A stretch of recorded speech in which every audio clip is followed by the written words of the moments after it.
Welcome back to 2D6 Dungeon. Alright, we're going to get right into level 2 here. The Domain, is that what it's called? I've forgotten. Yes, the Domain. Real soon here, we just have to do a little bit of housekeeping from the first adventure. So we left off finding the stairs to go down to level 2. Let me go ahead and pull up the picture of what the map looked like so we remember. So there's what the map looked like. We did have our hero run outside real quick out to town, but he didn't need to heal up. He didn't really need to do anything. Essentially, all I really did was I put some things in my stash that I just wanted to deal with later. I didn't really want to deal with any of the selling or whatever, so I just kind of threw that stuff on the stash, cleaned up my character sheet a little bit here because the writing got very sloppy while we were playing. And over here, let's see, we did use one ration. We did have 6, and I think we took some some meat that we had found, and like we found a block of cheese or something and some cabbage or something, and the wet soaked cabbage didn't sit right with me for some reason, but we did have some mushrooms, and so I figured, okay, maybe we used those mushrooms instead of the soaking wet cabbage. So I'm just going to erase the Geist mushrooms that we had found there. Maybe we really wanted mushrooms and meat, and we cooked it over the fire in one of those rooms there that we found. So maybe that was the better option. Now, additionally, it has come to my attention that you can loot the pouches themselves. So every time that we did a pouch check roll, I wasn't, it never occurred to me that you could take the pouch off the body, right? I was just taking the stuff out of the body, which doesn't make any sense, right? Obviously, I would have to have a way to carry that, and here I'm thinking most of it just goes in my backpack. I think for, the bandages or just some loose stuff, the forged blades, we have 2 of those. I don't know how big they are. Are they knives, or are they like daggers, or are they like short swords, right? I don't know. Maybe they're kind of small. We've just got them tucked in the back. The handful of nails and the ball of twine are the 2 things that have been sticking out as kind of bothering me, because we have 4 of these Malico leaves as well. So a ball of twine I can see wrapped up and being safe in my backpack. The handful of nails I don't, and so I figure maybe we just drop that because we don't have a pouch for it, because I don't know how many pouches I walked by, but I know now that you can loot those pouches. So there's that.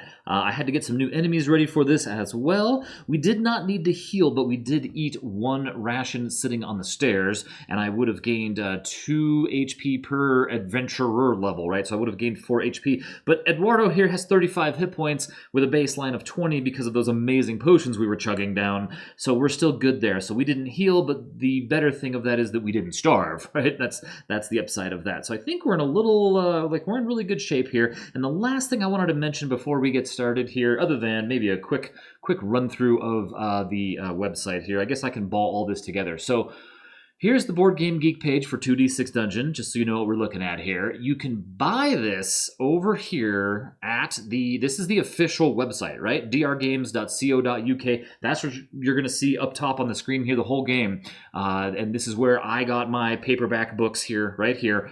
There's a Kickstarter you can get in on a late pledge on to get into 2D6 Realms and pick up like the spiral bound books and whatnot. But just a couple of things here. So in my first video, one of the things I mentioned like 40 something minutes in, I think I whined about the PDF not having bookmarks. And here's what my screen looks like when I bought from the official website. And these links, see on the right where it says core rules, codex, and the creature cards, those are the PDFs I've been using, and I don't know how they differ from what you would get from DriveThruRPG, because I didn't buy it from here. You can get just the PDF from DriveThruRPG, and I don't know. It doesn't tell me the file names here, so I have absolutely no idea. But check this out. I ran across this as well over here on itch. If you go down to the bottom, purchase, it's all the same price everywhere. You'll notice that there's an extra file here that I don't have, right? There is this. There is a 5th file, right? And it says version 4 tablet. Now, kindly, and I don't know why the size is what it is, right? Look at that. That one's 128 megabytes versus 29. I don't know if that's correct or not, but anyway.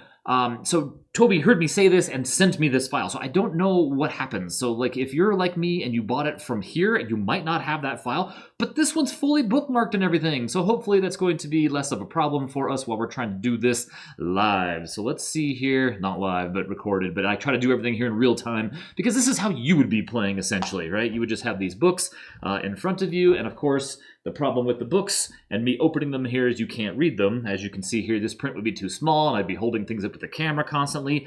I just printed out the tables index because it was helping me get through this, but I might not need that now because look at how lovely this is, right? So we pull up this and I can jump to the armor table. I can now jump to the half an ornate item table. And where is it? I just saw it in here somewhere. It was so funny. I didn't even realize this was a thing. And I think I pulled this page up 10 times before. The table, right? This is the, I know I rolled on the tea chest table a whole bunch of times, but somehow I never realized that was the table just to the left side there. So hopefully I can bounce around here a little bit quicker. It's going to take me just a minute to get used to where everything is, but you see that's going to be a little bit better than like what I was doing in the first video, having to do this to scroll through the room. So I'm going to try to do better here this time now that I have the correct PDF.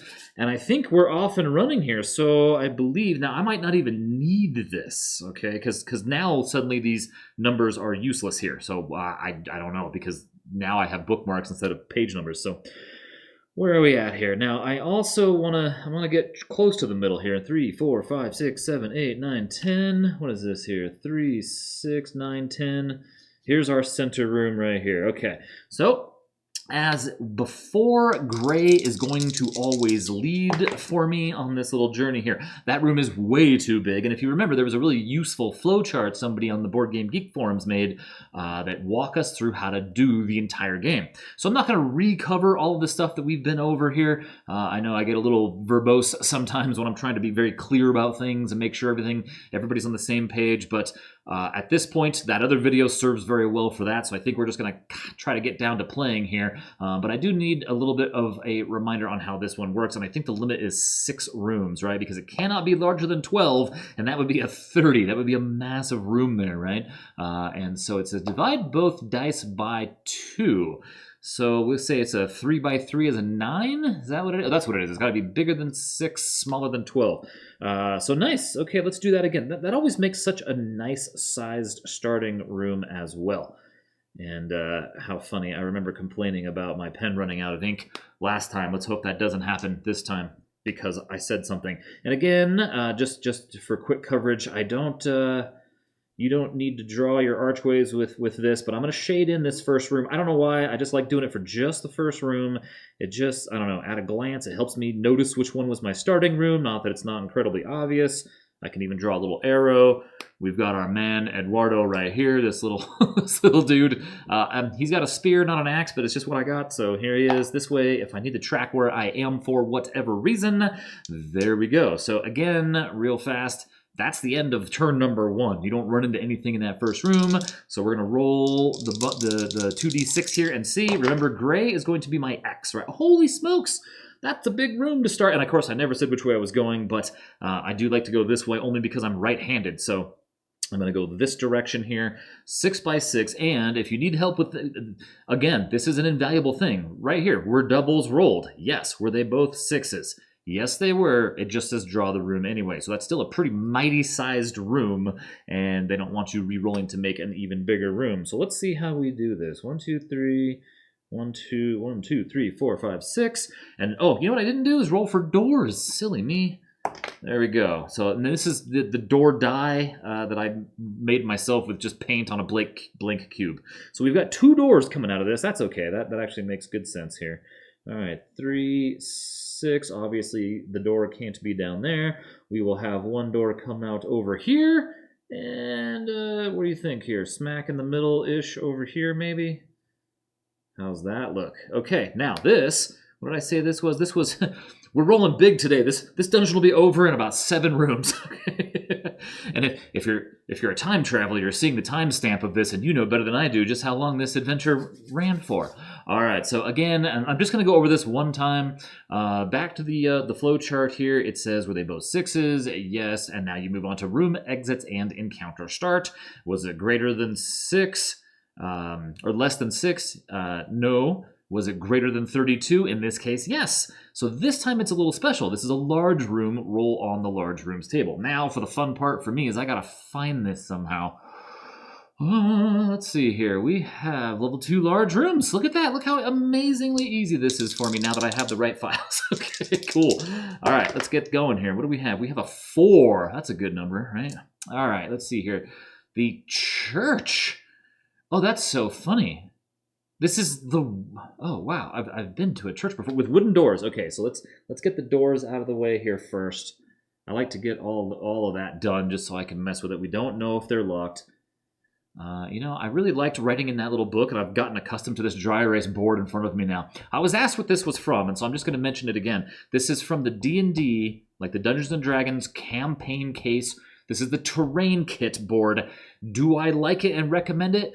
Not really. Is it getting the job done for me? In this situation, it is. So I feel a little bad that I can't say too many good things about it because it's actually working rather well for this. But I would prefer using the Chest X mats. But in this case, it's working rather well, so I'm just going to keep using it here. All right, so we rolled a what? We rolled a 4 on a large room here. This is a church. Church. All right, you know what? I'm going to burn through all these little pens I've got playing this game. It's a unique room. Okay, so for my unique church room, what do we have in here now? This room is lined with pews and chairs. Behind an altar, working at a bench, is a figure. Roll L2R. Okay, so L2R. And face them, there is a pestle and mortar and some Ilios petals. Ooh, ooh, ooh, ooh. I almost bought some of those when I went to town, right? Oh, I didn't do. That's right. I was going to go to church, to the temple in town, and I was going to walk us through that whole scenario, and I completely forgot. When I went there, let's see here, real quick. This is easy to do. Real quick, I'm not going to do any buying or selling of items. I just put the stuff in my stash. I don't have anything for whatever the engraver is.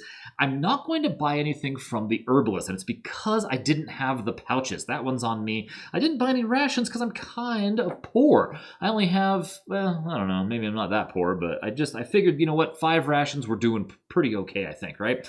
In the evening, my option was to go to the tavern or the temple, and so I figured I'd go to the temple, right? So maybe we went to the temple, and who was it? I had a whole plan for this, and I forgot to tell you guys exactly all about it. Somebody here. Now I have forgotten what I wanted to do. Look at that. I could have gave my my mushrooms. There it is. It's the first one, Gracata. So I was going to say we give Gracata one of these 2 forged blades we have here, right? So let's just change that forged blade from a 2 to a 1. And now it does say +1. Let me just double check here if it lets me do that. Where you can meditate on their message, turning your attention to the subterranean gods call in their favor. Let's see, gain a favor point. It doesn't say that I have to... Oh, it doesn't say. For some reason, I thought this was like another place I could give them something. Maybe I'm going to carry those 2 forged blades around. You know, you'd think I would have read this beforehand. All right, so yeah, Gracata, we have a 1 check mark. Okay, yeah, I meant to do this whole town thing for us in the beginning. Instead, I was just too anxious to get up into the dungeon. All right, now, what do we find here? A church. Let's go back. Oh, that's the wrong one. The problem is I have the same program open in the thing. All right, so we're rolling L2R, and there's a pestle and mortar and some Ilios petals. Okay, yeah. So there's a reason I didn't buy the petals, because I don't have a pouch. However, we're about to kill somebody, I feel like. L2R. Oh my god, look how amazing this is. It's just there. I can click the button now. This is brilliant. Thank you, Toby. Okay, L2R. L2R in the top right-hand corner is a D6. And we are going to fight ourselves. Dude, do not roll a 6 on this. I'm telling you right now. 4. Okay, so we have a Dark Cleric. Now, I don't know where the Dark Cleric is in here. I had to take a second to chop these guys up here, too. So, hold on. Oh, I don't see... Okay, so I don't see him because this is level 2, right? So, I don't see level 2 guys in here now. So, we have to find Dark Cleric. Look at that. Okay. So if you watched the video before, you'll know that the way I handle the combat here, I've got this like giant weird, I picked it up at the dollar store. It was literally $1. It's got dry erase pads on it, so I just wrote round 1, 2, 3, 4, 5, 6 on it, just as a nice way to keep track for me and you, because you can read this. That's why I liked how big it was, what round of combat we were on. So Dark, are you serious? Cleric. This thing is running out of ink already. All right, so wow, this dude has 12 HP. Okay. I haven't seen this guy ever in my life. So let's take a look here and see what's up with the Dark Cleric. Dark Magic Haze on secondary 1s, 2s, and 3s. Ooh, the Dark Cleric heals 1 point of damage if injured and gains 1 point if not. What? This guy's gonna wreck me. Dark Magic Haze on secondary 1s, 2s, and 3s. The Dark Cleric heals 1 point of damage if injured and gains 1 point if not. Oh no. Okay, wow, so he can like overheal, just like me. Okay, so that's what that sounds like anyway. Here, have a look-see at this and tell me what we think of that. This guy's worth 28 experience, though. I need some of that. 10 gold, too? An RPT 2, whatever that is. I bet I can, like, find it now. Let's see here. Look at that. RPT 2. I'm looking right at it. Religious pouch. We're going to get a pouch. Okay, necrotic prod. Man, all right, so round 1, it's going to be me attacking first. What I need to do is hope for a cleave. And this guy has, oh, thankfully only 1 shift point. Okay, so this is taking it easy on me. These brooding magic wielders worship Maduva and harness the power of the dead, turning it upon their enemies. They wear textured gray and black cloaks and padded armor. Okay. And, all right, yeah, so, well, let's see what we can do here. I have a 6-1. These are the worst rolls. I gotta switch these dice out. I can't do anything with a 6-1 and only 2 on it here. So they get to attack me now. They have a 3, a 2, and a 4, and a 3. So they've got a 2 and a 4. Ooh, with only 1 shift point though. They're not doing it. The thing is not happening. We're good. Okay, so we're gonna go to round 2 now. So let's take another swing at him with our great axe. Hoping for a cleave. We have a 1 and a 2. So that's not great. And like they just straight up heal? Because the best I can do here is change this 1 to a 3. And now we have a 3-2 for a hack, which is a D6. But that's a secondary 2, right? Dark Magic Haze on secondary 1, 2s, and 3s. The Dark Cleric heals 1 point of damage if injured and gains 1 point if not. So now suddenly, homeboy here has 13 hit points, and so I'm going to roll a d6, I guess.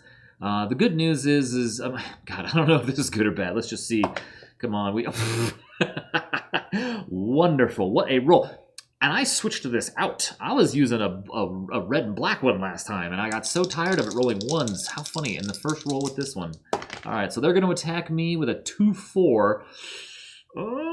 Yikes, they still can't get me with a 2-4, can they? No, they can't. That's good. Okay. All right, well, we will take it to them, and hopefully this time we're going to roll a 2. I need a 2-4. They don't need a 2-4. So I've got, what have I got here? I've got a 4-3, huh? I'm in the same spot I was last time, where all I can do is a hack, which means they're going to heal 1, and I'm going to roll a d6 for damage again, because I can make that a 3 and that a 2 with my 2 shift points. Unreal. So this time we're going to do 2 damage. Yay, me. Okay. Holy smokes. All right, we're starting off good against this Dark Cleric. So now they get to attack me for round 3. They have a 2 and a 1. Can they do anything with a 2 and a 1? No, because they only have 1 shift point. So they can get to a 3-1. That still doesn't do them any good. Okay, well, now it's on, though. Here we go. So now round 4, we both get an extra shift point. So now I have 3, so let's see what we've got here. I have some dice that love to spin around, and they hide themselves under this thing. So it's a 5-5. Well, what can I do with that here? Nothing. That was the worst roll possible because I can't hit with a 5-5. Because even with 3 points, I can bring that down 2 and that down 1, and it's not good enough. Yeah, so I missed. So they get to roll, and they have 2 shift points now.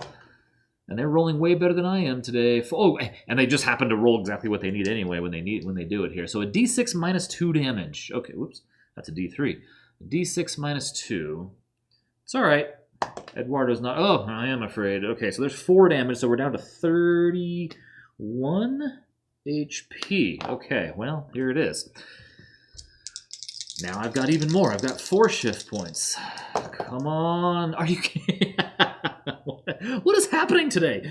All right. Well, at least with 4 shift points, I can drop this 5 down to a 4, right? And that's going to cost me 1, and the 5 down to a 2 to allow me to do a cleave. So all that accomplished for me was that they did not heal, but I get to roll a d6 minus 1 for damage. Oh, thank goodness, there's a 6. So that's going to be 5 damage off the Dark Cleric, but again, the Dark Cleric themselves now have 3 shift points. So let's see what they've got. They've got a 4 and a 4? What is that going to do for them here? Well, what's their better move? The Necrotic Prod. So they can get, what do they need? 3 shift points to make that happen, and they have 3 shift points. So they're going to hit me with the Necrotic Prod, a d6 minus 1. So, oh, you know what I just realized? Is I have the Jerkin for my defense. And didn't they hit me with a Staff Bash last time? They did. That's a primary 4. I'm glad I remembered that. So that's 1 less damage than I think I'm taking. So I'm really at 32, and this time they're going to hit me for 3 minus 1, so 2. So we're actually down to 30. I didn't want to. I have a hard time remembering my armor is awesome. It protects me from 4s. Okay, next round here. Ooh, we're already into it now. So here goes round 6. I should have rewrote those so I could just roll it around and not have to do a double there. All right. Come on, Dark Cleric. I want to find out what's in your baggie there, your pouch, and then take your pouch. I don't even care what's in the pouch. I want the pouch so I can carry stuff around. So 4-2. Oh, man. All right, well, I can very easily, with my, 5 shift points, make this a cleave, because that'll be 2 and 2, so that's only 4 points I need. So this is a d6 minus 1 for damage. So no matter what, I'm not killing him, but here we are. Here we are. Oh, my God. This is ridiculous. I have the worst dice you've ever seen. See, that's what I need to roll, is a 3-2. Why? How come they can get it? Oh, they rolled a 3-2. There's a Necrotic Prod, so a d6 minus 1 coming at me with no defense from my Jerkin. So you can't see it, of course. It rolled underneath the picture. They rolled a 1. Okay. So, good, right? I took no damage. Wow, unbelievable. This guy's a beast. All right, so I rolled a 4-2. So I could easily get that again to a hack, but I can also very easily get this to a cleave, which is just this minus 1. I'd rather have them not heal, which is why I'm doing that. So let's go ahead and minus 1 is going to get me... Oh, there it is, a 6 minus 1, so down to 1 hit point. Oh my God.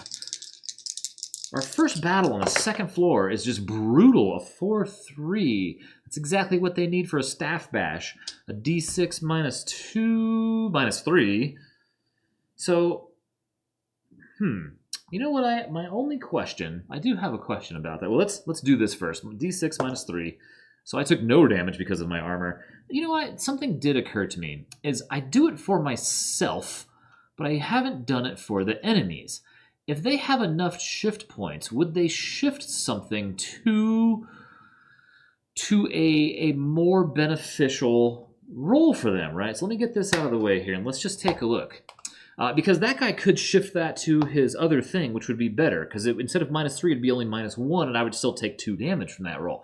When you roll for a creature's attack, you need to use the creature's shift points as effectively as possible. If shifting the creature's dice would allow them to execute a maneuver, then you must proceed with it and then roll for the damage you take. If there are 2 options, choose the more powerful one. Yeah, see, that sounds like he would want to not do Staff Bash, but he would want to do Necrotic Prod. So I'll take the 2 damage for that.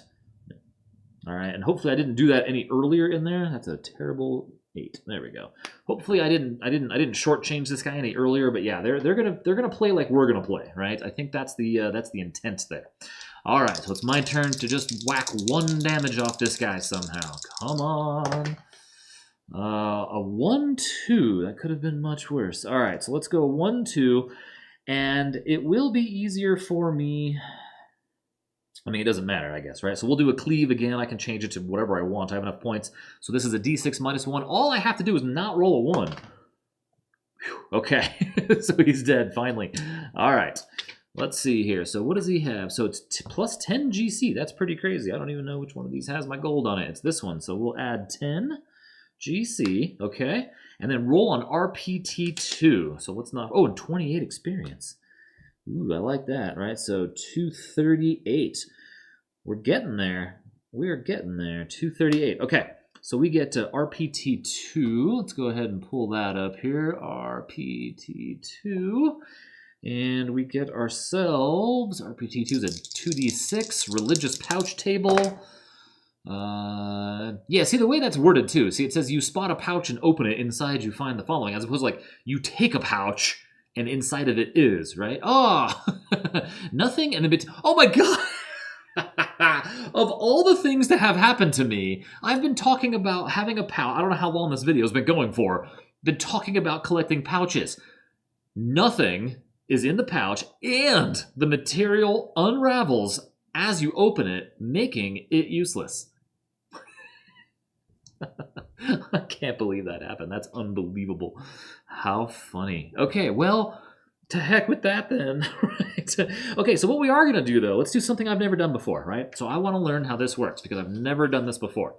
So we have the Ilios petals on the in the room, right? Remember, that was in the room, it said.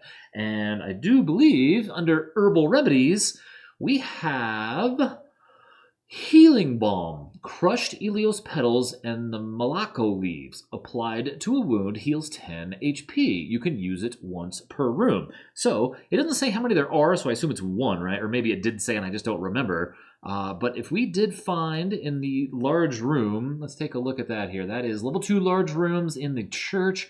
Some petals. It didn't have like a number or a die roll, right? So let's take those 1 petals, put them in the mortar and pestle, which we know to be this big. That's rather heavy. I own those in real life, and I would even struggle to think about throwing that in the backpack and having that be even remotely comfortable to be hauling around.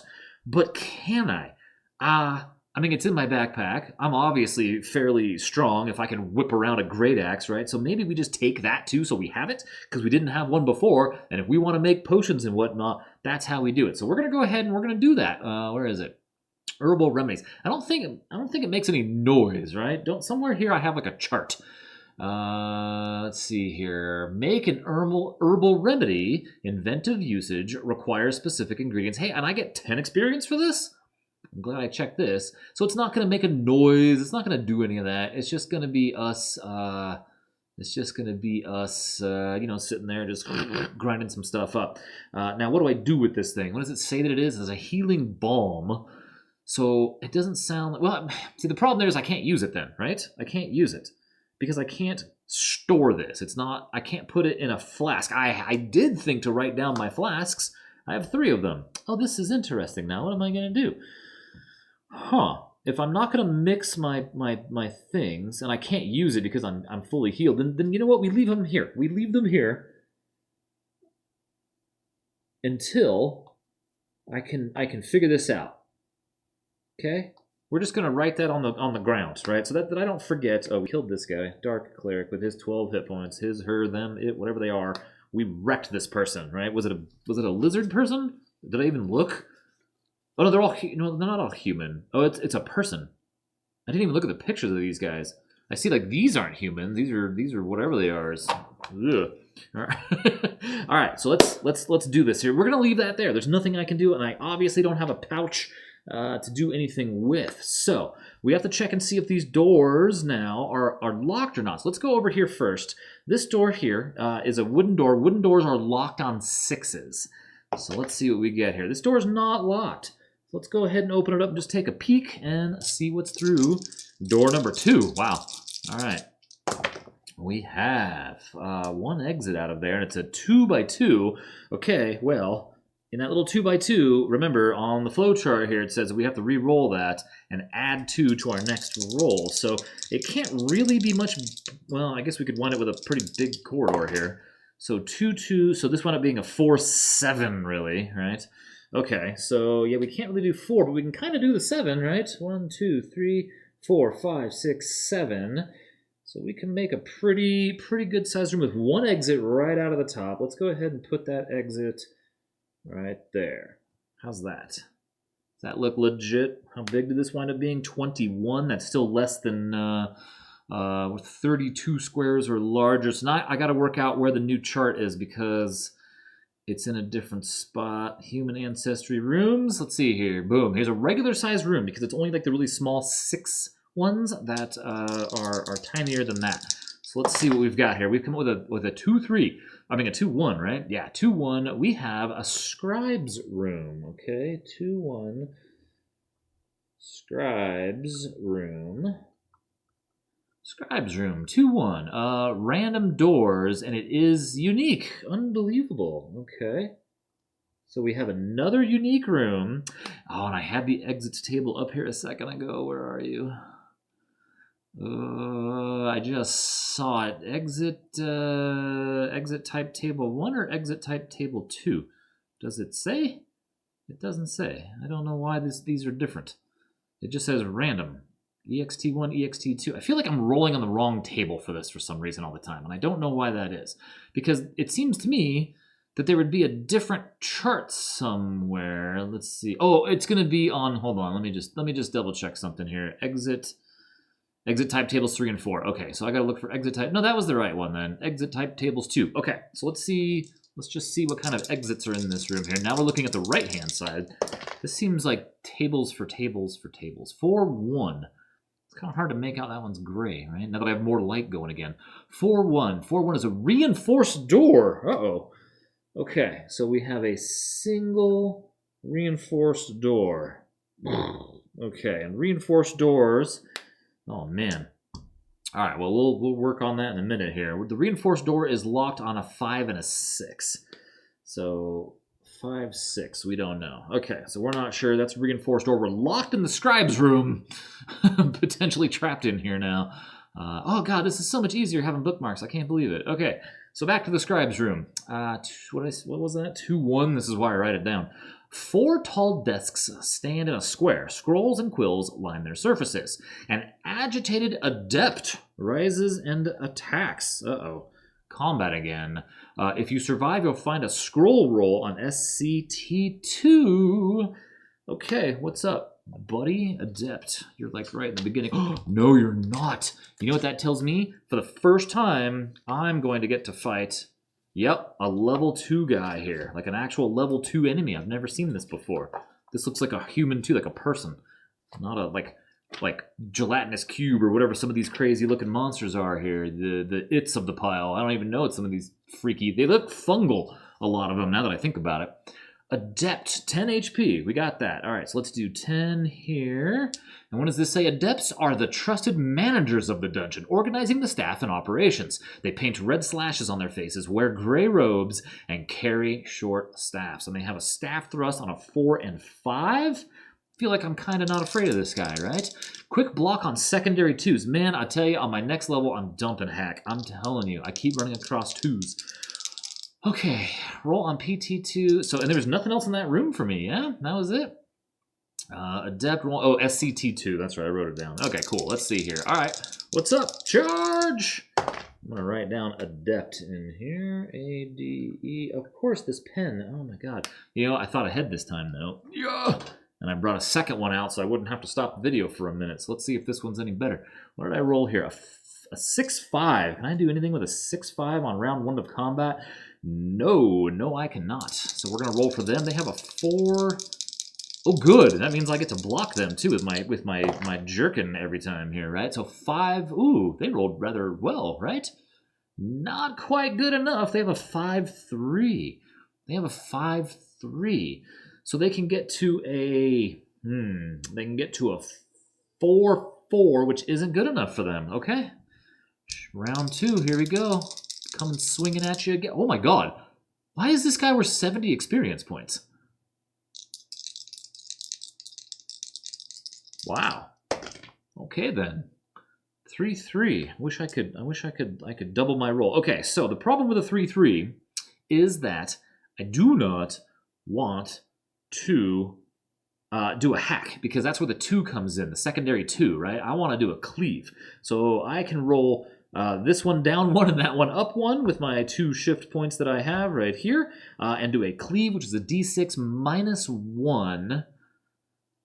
Oh, wow. Yeah, let's do it. Let's just see what we get here. We've got a whole single point of damage. I roll amazingly well. Okay, now it's their turn. Let's see here. They are going to roll a 4-3. Ooh, do they have it? Yes, they do, right? Because that 3 can be bumped up to a 5, and then they have a 4-5, so it's a d6 minus 1 and then -1 for my jerkin. So it's going to be a d6 -2 damage coming at me. And I'm going to get hit for 4 points of damage. Wouldn't you know it? So 24. See, now we got to go back and use our healing potion, right? Unbelievable. I roll 6s for them, but not for me? Come on. All right. All right, here we go. Oh, again, the worst roll I could possibly have. When the numbers are that far apart, I can't make it, right? I could roll this down 2, and then, no, I need a third one. So I missed again. And they have a 6-4. A 6-4, they can't quite make it. They can get to a 4-4. That's about the best they could do is a 4-4. So good. I live to fight another day. Another round, round 4. Now we're getting +1 shift point. So let's see here. So I have a 5-3, huh? That only gives me 3 shift points to mess with, though. So the unfortunate part of that is the best I can do is a hack, which I don't want to do because it is -2 damage. So there it is. I got a d6 -2. It's the best I can do is a hack. So I'm going to do 2 damage. Bring them down here to 7 hit points. They're going to get to roll against me with... They have they have 3 shift points as well now too. They match me in shift points, so 4-6 for them is great because they can absolutely do the staff thrust d6 -2 again because of my my jerkin. So I'm going to take yet another damage. Oh, the lid for this one is really well sealed. Maybe this one won't dry out or whatever's happening to these things. I mean, they're closing. Maybe they just run out fast. Okay, round 5. Let's see here. 7 hit points. I mean, I can. You know what I need is I need a maneuver that's like burly, something that just does loads of damage. A 4-4. Okay. Well, we can do a 4-4. We can get that down to a cleave, which is going to give me a -1, a d6 -1. Let's roll good. 3 damage on them, right? So they're down to 4 hit points now. Okay. Now rolling against me, they now have 4 shift points. And she's got a 5. What is this thing? Yeah, maybe a she. I don't know. 5-2, the adept. 5-2 has... Ooh, wait a minute. What do they have? They have 2-4 that they can shift. Okay, so if they shift this 1, they can only shift this 3. Yep, that's all they need up to the 5. Gosh, a d6 -2 then? I keep getting bonked by a staff. 2 more damage. So we're going to go down to 21. Okay. And wow. All right. Round 6. Here goes. I really need to do this and just wipe the floor with this person here. Okay, so we can make a hack out of that, right? What else could we do? Could we get 2 points into a cleave? I think so. A cleave, again, is better for me because they don't get the quick block -2. So the cleave is going to be -1. Oh my god. The best rolls I've ever seen. So they're going to roll against me with a 3-6. They can easily change that. That's only going to cost them 2 shift points to roll a d6 -2 for 1 more point of damage. Whoa. Eduardo, buddy, you're down to 20 HP. That is your baseline. So we have to think about, got to think about your future after this here. What we're going to be drinking here. 70 XP is really great, though. Uh-oh, where'd that go? That's a 1. Let's see here. It's underneath this thing. So we have a 1 and a 4. What'd they have? 3? A 1 and a 4. What can I do with that? I can easily get to a cleave. I like it. I like it. Let's do a cleave. So it's a d6 -1. Oh, just enough. Just enough. Okay, so this is big. So now we have 308 experience points. There were 70. 308. Okay. And then we get to roll on PT2. Oh, you know what? I'm taking your pouch too. PT2. PT2. What is it? Wait a minute. It's PT2 +2. So guess what? I'm getting me a pouch. And then I'm going to get me some Ilios petals. All right? I'm not messing around here. So we have a 6-7 +2, 8-9. Wrapped in a piece of cloth inside are some macalo. Oh, wow. So all the stuff we need. So guess what? I'm taking your pouch. That's going to be the Ilios leaves. So I'm going to just put a 2 there instead of 1. And I'm going to change my macalo from a 4 to a 5. Because we're going to say that we, after all this, we went back into that room and picked those things up, right? So we have 2 of those now. That's awesome. And we have another, I'm going to put pouch X 2. So we're gonna say that the pouches here, right here, pouch X2, we have additional notes over here. I'm just gonna have like little pouches hanging off me everywhere. And then we get to roll on POT3. Now where would that one be here? That one's probably up here. Oh my god, this is a million times easier. POT3 is going to be potions T3. Really? POT3, let's do it. We've got... How exciting. Oh, is that good or bad? I don't know if like potions are like in order. Potion of willpower. I don't know what that does. And you can see I took the time to draw, let's see, willpower. I do have, I don't have any more of the major heals. Oh, that's a bummer. Okay. So I took some time to like rewrite some of my potion stuff here so things were a little bit clearer. Turns out I have some really nice pens here, some dry erase markers that are ultra fine, and they work really well for this kind of a thing. What do I want here? I want to see what this does. Magic potions. So let's just take a quick look at the potions here. So we have a healing potion is plus 10, an extra healing plus 30 HP, but that won't go above our baseline, and we're at our baseline right now, so things are getting hairy here for Eduardo. Phasing, we could ignore one locked door. I forgot all about that. That's a fantastic potion to have, right? It's on that list somewhere. Phase through one locked door, ignoring the locked status. And then we just found willpower at the bottom, plus 1 discipline for 1 dungeon level. Okay, well, let's see here. Plus 1 dis for 1 floor. That way I'll remember what it means. Okay, well that's handy. Okay, that's all right. Well, that's good. That's good. We got some stuff here. We got some things. They had nothing else. They're the scribe. They're in there doing work. Just leave them alone. And here I come in here killing them and taking all their stuff. All right. So now we have to see. Let's go out this way and see if this door is open or unlocked rather. And it's locked on a 5 or a 6.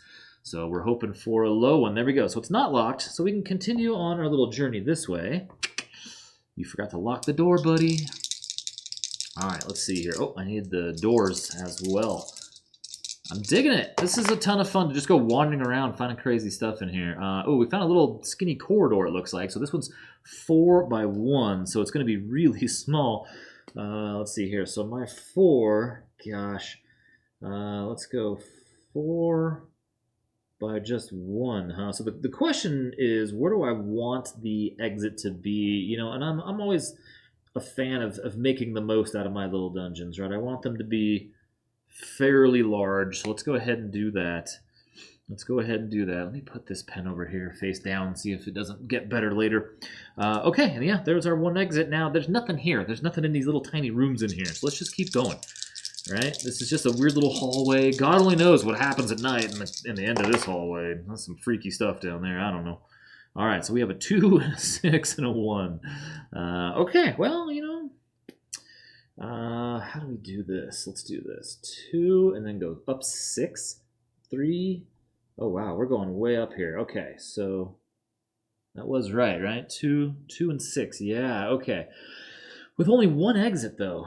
All right, let's put you right here. 1 little exit, and so that's going to be a room size of 12.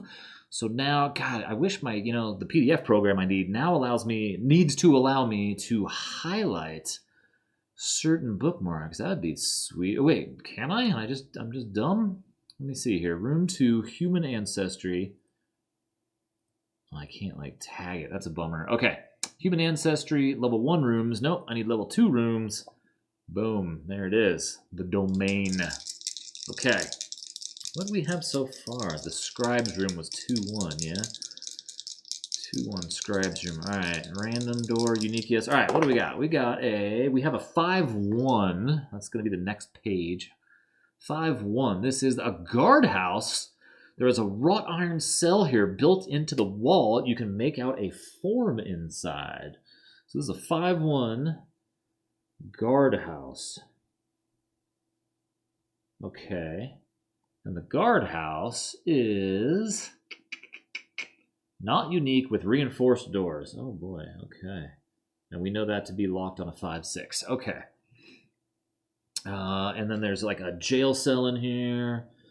I drew little bars and stuff on the one I was playing in the book. I liked it. I'm not a good artist, though. Okay, if you can successfully pick the lock, roll... Oh! You can make out of 4. I've never seen this before. Okay, I've never seen any of floor 2 before. If you can successfully pick the lock, roll on ENPT. But did I forget to roll on SCT2 at some point? For that other room. Oh, it was the stuff in the room, huh? I did. Well, we can go back for it.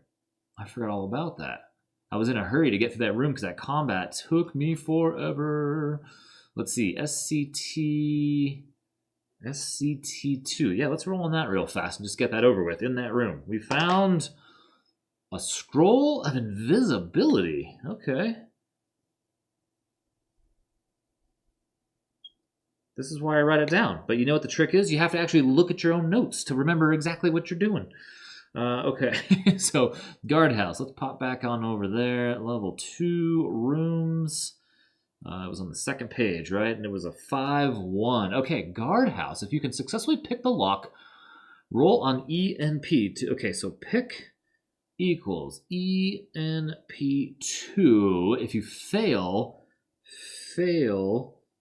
equals a patrol, L2P. Okay, so I totally think we have to try to do this. Now, it just so happens that we still have that melt metal scroll too. We could burn the bars down if we had to, yeah? What do we think about that? But we also did pick up 3+1 lockpicks.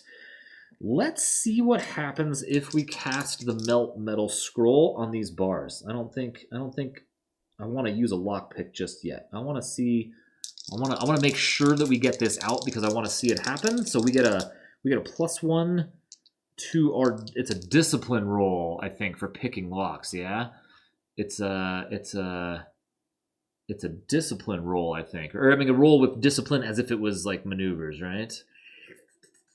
Precision. Oh, precision. Precision is only +1. Okay, so right, that's what that said. Some locks, lock -2. To pick this lock, you'll need to roll higher than or equal to this number on 2d6. Applying your precision modifier, you only get 1 shot at it. Okay, so let's try to forget the picking it. We're gonna try to melt it. So we have to roll doubles here, right? Oh, that's what I needed to look up. Here I am looking at the wrong thing anyway. Where is magic in here? Magic. Magic, I think, is discipline. That's where I got that from. Magic is... I don't do a lot of casting spells. I'm sorry. It's a discipline roll. Roll a double. You've unlocked it. You can use your discipline modifier to shift the dice to a double, following the same process used with attack maneuvers. So we have 2 options here. Do we use the willpower to get +1 discipline for this whole endeavor, this whole thing? You know what? Let's do it. Before we use that, let's drink the willpower thing. Why not? Right? Let's do that. We're going to say discipline +1, right? And that's for this whole floor. Okay, then we're going to keep that flask. I don't know how many flasks I can carry realistically, but 4 sounds like a few, right? Okay, so now we have basically a +2 shift, and we're trying to get doubles to cast Melt Metal. Perfect, because we can shift the 3 to a 5 or the 5 to a 3, and we've got it. Boom, and I do believe, let's see here, checks and actions, let's see here. Wait, don't we get something for that?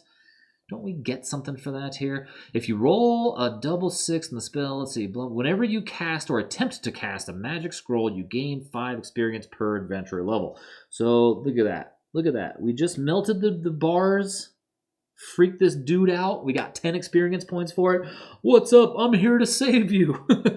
So ENP. So now we got to find ENP. That's one I have never rolled on before, so it might take me just a second to find it in the little booklet here. No, it doesn't. It's right there. This is amazing. Okay, so ENP. Encounter prisoner table on the right. Don't need to do any of these anymore. And what do we got? A 6-5. What is it, 11? So I'm going to put an 11 in here. We melted these bars. An old man slowly rises, shackles on his legs. You smash them off, and he thanks you as he limps away. L1PR. I don't know what that is. L1PR. Oh. Liberate 1 prisoner. It says at the bottom of the screen. I spent way too long looking for that. Okay.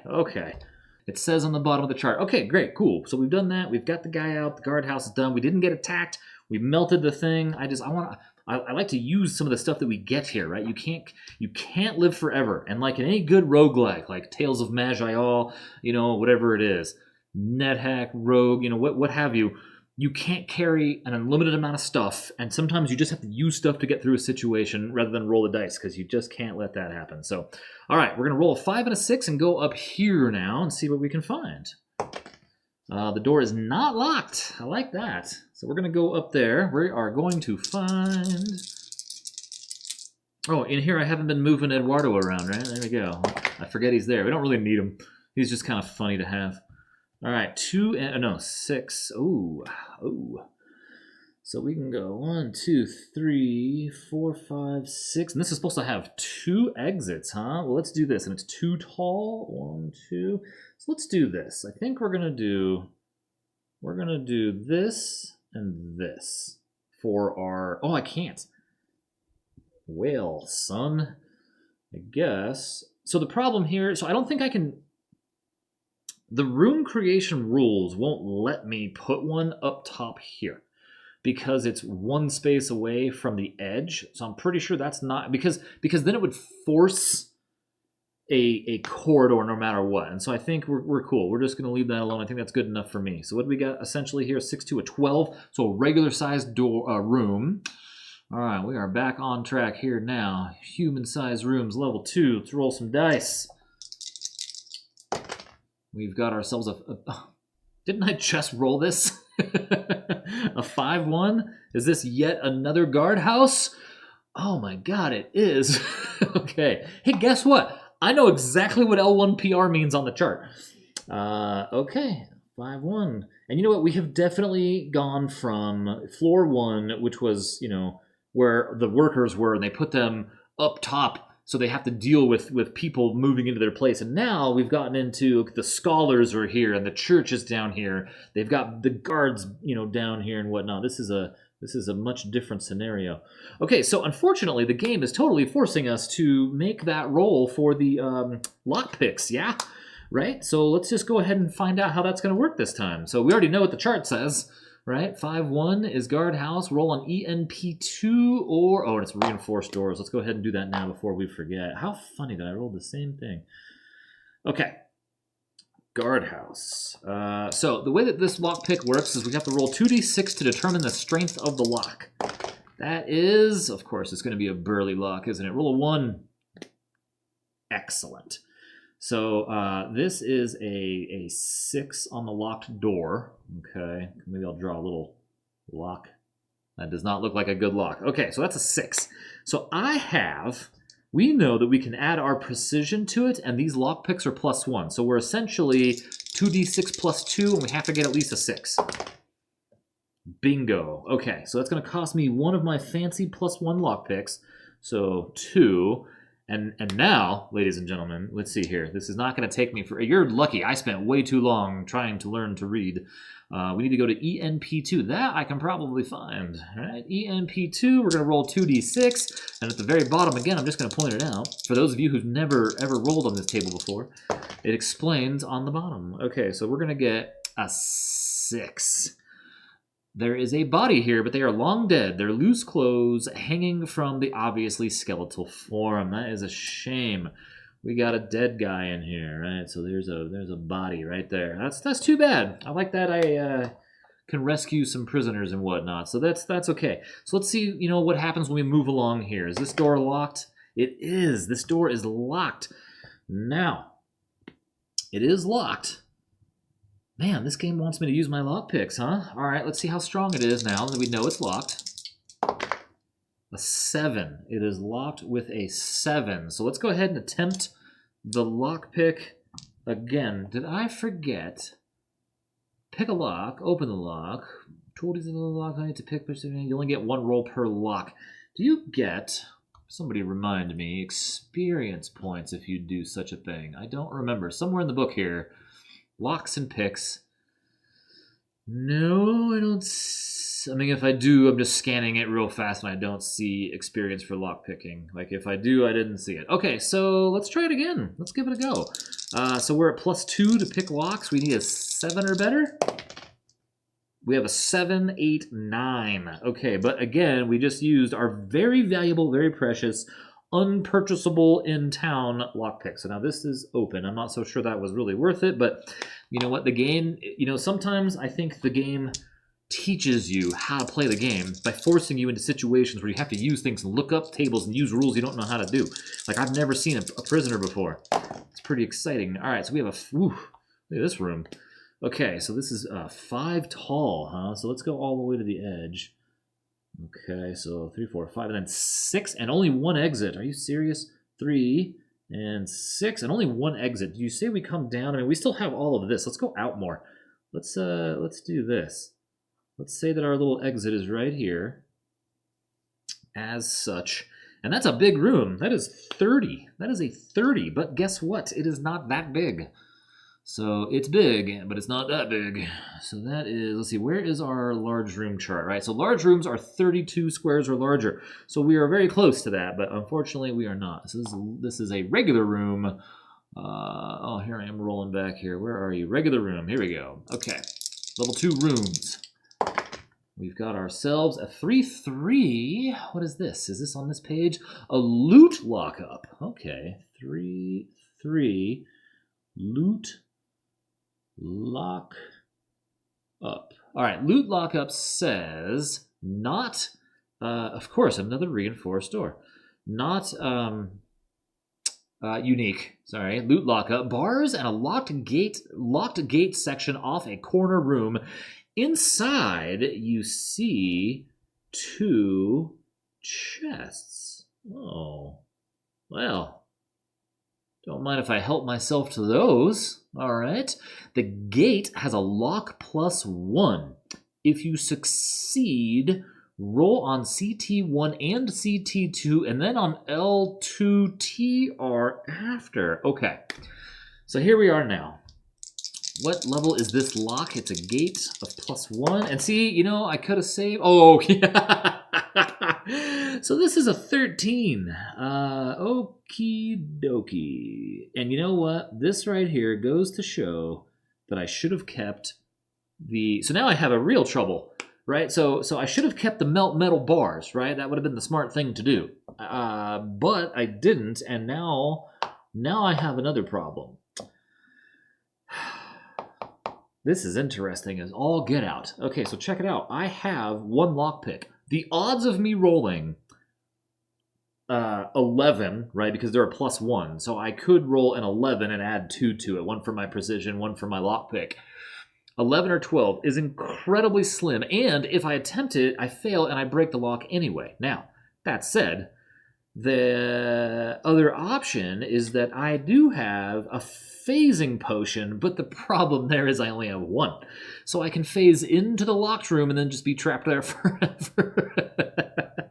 Now, we could have a little fun with this. And this is something I love about this. This is something I really love, right? Like this is look, this is my story. I can do whatever I want. Does it like I'm probably not going to do it. I'm going to keep us moving here, and I'm going to keep an eye out for another way into this thing. I'm going to remember that this is there.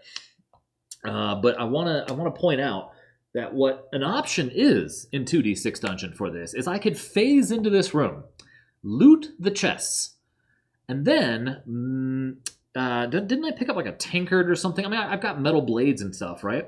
And then I could rake some metal against these bars and have to and eat a ration. I would have to eat a ration, I believe, as well to pass some time and wait for a patrol to come by, and a patrol would find me in there and perhaps, like they would open the doors and fight me. Now, there's also the possibility, and it's fun to think about, that, maybe they wouldn't. They'd like, well, you got our stuff, but we can just leave you locked up in there so that you die. That's not a lot of fun, right?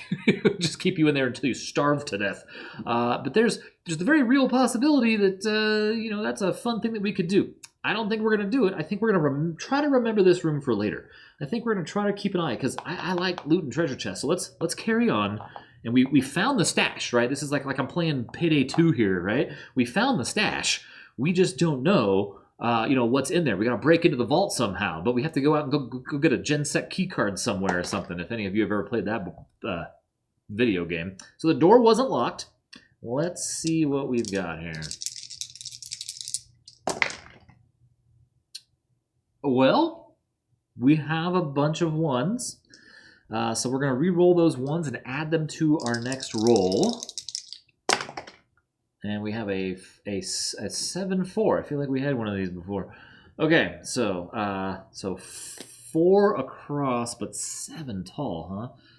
1, 2, 3, 6, 7, and 4. 1, 2, 3, 4. And only one way out of here, huh? This is a very interesting dungeon. I'm just going to keep doing it. Why not? Maybe this dungeon. Maybe this dungeon. And you know what's fantastic?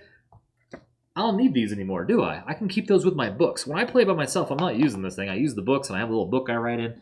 Those are my new bookmarks. Okay. We're in here. How big is this place? I already forgot. What, 7 by 4? That's only 28. That's not that big, right? That's a bummer. Okay. I like those large rooms. They're super cool. Okay, there's always interesting stuff going on in there. So in this room, we have a 6-3. It's going to be on the next page. 6-3 is a flooded chamber. 6-3, flooded chamber. I just realized exactly what I'm doing wrong here. What is this room? Loot lockup. Let me go back there. Was it on the last page? What did I roll? 3-3, loot lockup. Oh, if you succeed on a roll. Okay, never mind. Okay. What did we roll? 6-3. Flooded chamber. Part of this room has been sectioned off for a dirty pool of water has formed. It stinks. As you draw near, what the heck is that? A sporal rapnel rises up from the pool and attacks. Oh no, so there's like a stinky pool in the corner. The bog of eternal stench. All right, sporal rapnel. And then we got to do, and this is the answer. I don't know why I didn't think of this before. If I write it on the room, I will remember to kill this guy and then roll on that chart, and then we're done. That's what I think. Okay, oh, and the doors. Random doors again, and it is a unique room. What? All right, so loot lockup is not unique, right? So I think we checked. No, not unique. Okay, so there we have it. We have to fight whatever a sporal rapnel is. I mean, it doesn't sound good, and it's a level 2 creature. See, and here's what I'm talking about when I say I don't know what these creatures are, but they're horrendous looking. What the heck is that thing? Holy cow. All right. Let's get ready to rumble. So this thing has 15 hit points, huh? So let's give it a good 10 and a 15 like that. What does this say? From a pulsing mass of fungi rises a large head as if a giant sunflower. It has a central mouth throbbing with red spores. Surrounded by green tentacles, it rattles as if a snake and attacks. Now, I would love to be invisible right now and just sneak past this dude. His treasure is a handful of spores. I don't know what I would do with a handful of spores. Oh, I have an idea, though. Wait a minute. What do you bet spores is on here somewhere? Maybe not. Maybe not. Huh. Okay, what are we doing here? So they have a ton of hit points. Round 1. What do we got here? Spore screen on primary 3s, you jerk! -1 damage. Tough hide on secondary 1s and 6s. So I really kind of want my I guess either one for me, no matter what, is -1 damage. And their spore projectile is pretty good for me at -2. So I just realized I put this in a bad spot. Okay, so here we go. I'm going to attack here. What a wild dungeon this made compared to what I had last time. Oh, again, the most useless roll I have that I don't even have to check.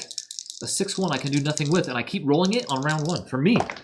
And they're going to get, ooh, a big whiff. Part of the sporal rapnel. I keep wanting to say shrapnel. Base rips free as it tries to swing, causing it D6 damage. Oh my goodness. As it writhes. Ooh, yeah, that's right. You're stuck now, buddy, huh? Let me get good damage there. Oh, come on. All right, well, there it is. Okay, so round 2, I get to go. What a fight. What a fight. What a dungeon this is turning out. Oh my god, me again. 6-1, useless. There's nothing I can do. All right, I gotta get new dice. Now they have a 6 and a 5. Ooh, so they can absolutely change that 6 and a 5. They have what? 1 shift to they have 5-5. Yeah, so they got it. So they got me with a head bash, which is a D6 -1. Eduardo's going to die here.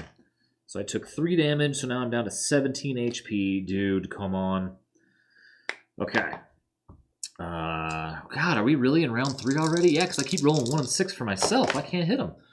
There's a 5-2. Can I do anything with that? I can easily make that a hack.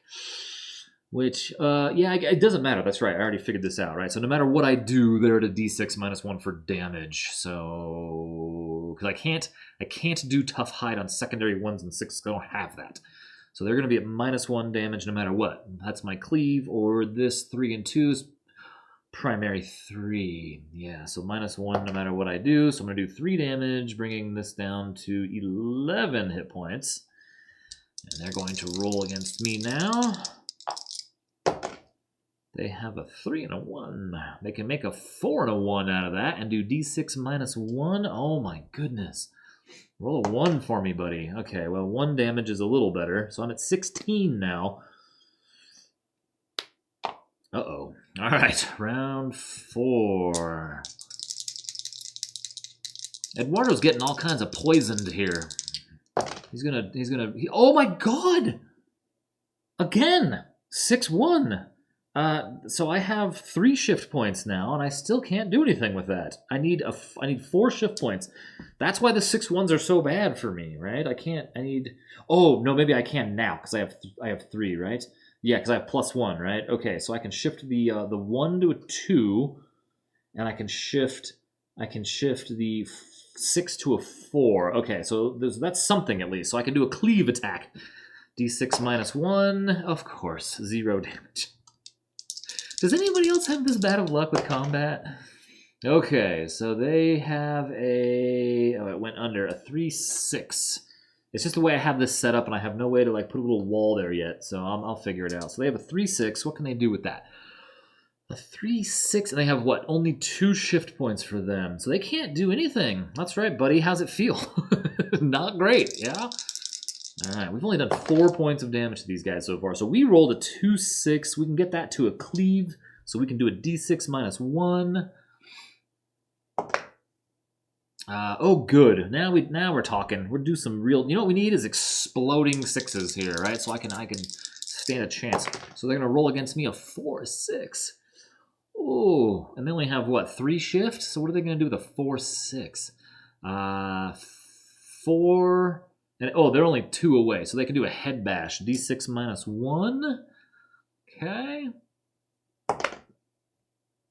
So that's 3 damage, so I'm down to 13. You know what's amazing is that we picked up, and this, man, we picked up the healing salve stuff, right? That's amazing. Okay, so I rolled a 6-5. What can I do with that? I have 3, 4, 5 shift points now, so I guess we could roll that down to a cleave, because if we take 4 off of here, because I have 5, right? 3, 4, 5. Yeah, I have 5 shift points. So 4 here and 1 here gets me a cleave. Okay, so I need to roll a 7 on my d6. Gotcha. Oh yeah, of course, 1 damage. 1 damage. This is the battle here. All right, Sporl Shrapnel. What are you gonna do to me? What do you got here? You've got here I am. Oh my god. The head of the creature pulls back, vibrating as a mass of spores shoots free to blast you. And it does a d6 to me. Oh my god. Okay, well that was only 1. Thank god. That could have been bad. That leaves me at 12 HP. Oh my god. We're not dying in this stinky room. All right, our turn again. Let's see it. At least we hit me a 6. Oh, a 1-6. Again, that's like the 4th time I've rolled the same stupid thing. So I have 5 points. And again, it doesn't really matter where I go with it, because it's going to do the same thing. So if I reduce that by 3 and that by 1, that's 4 shift points. I can roll a hack, which on primary 3s is going to be minus 1 anyway. That's right. So I've got whatever minus 1. Oh, good. I did 0 damage again. Can't believe this. Oh, you know what? It says human F up in the corner. It says fungal. I see that now. Okay, so they did a head bash to me, it looks like, right? Yeah, d6 minus 1. This is insane. So they're going to do 2 more damage to me. So Eduardo's down to 10 HP. Can we pause while I go ahead and do my whip out a mortar and pestle and go ahead and make some stuff real quick? All right, so here I go. I've got a 5-1. So I can easily make that a hack. But again, that's going to be a d6 minus 1 anyway because of their spore screen on primary 3. So it's a d6 minus 1. What I really need is a 6 here. Uh-oh. Is it going to bounce out? It's going to keep going. d6 minus 1 is going to do a big 2 damage to it, bringing it down to 3 hit points. This is insane. 6-2. And they have what now? 4 points. What can they do with this? Oh, they can get to spore projectile, though. Okay. So d6 minus 1 coming at me. Yes, finally, they roll poorly. All right, how's it feel? Maybe I've pushed my bad luck onto them. So I rolled a 3-2. Guess what that is? That is an exact strike. Okay, that is a hack. So I'm gonna roll a d6 minus 1 plus 5, plus 4 because it's minus 1, right? Because I get to add. It was an exact strike, 3-2. So a hack, and I get to add all of my shift points. So that's 3, 4, 5. But it's a minus 1 because of their thing. So plus 4, so I can't lose. Finally, yay, there we go. Okay, so we did 7 points of damage. Holy smokes. This is why you really want a third maneuver, right? Okay, so my treasure's a handful of spores. I don't know what to do with that at all. Spore screen, what else do we have? That's it, that's all. I got 50 experience points though, so that's 68. So 3, 6, 8. Oh man. Okay, I was hoping we'd get to level 3 here real soon. So we barely survived killing this guy. Now, one thing that we definitely want to do before we forget, I don't know where these go, I'll fix them later, is we need to go ahead and do our little thing here that I've never done before here. So let's see how this works. We can make like a healing salve somehow, right? Make a herbal remedy using inventive usage, 5 XP per level. So yeah, we'll go ahead and just do that, and we're going to heal ourselves for 10. So it's going to cost us one of each of these, right? So 5...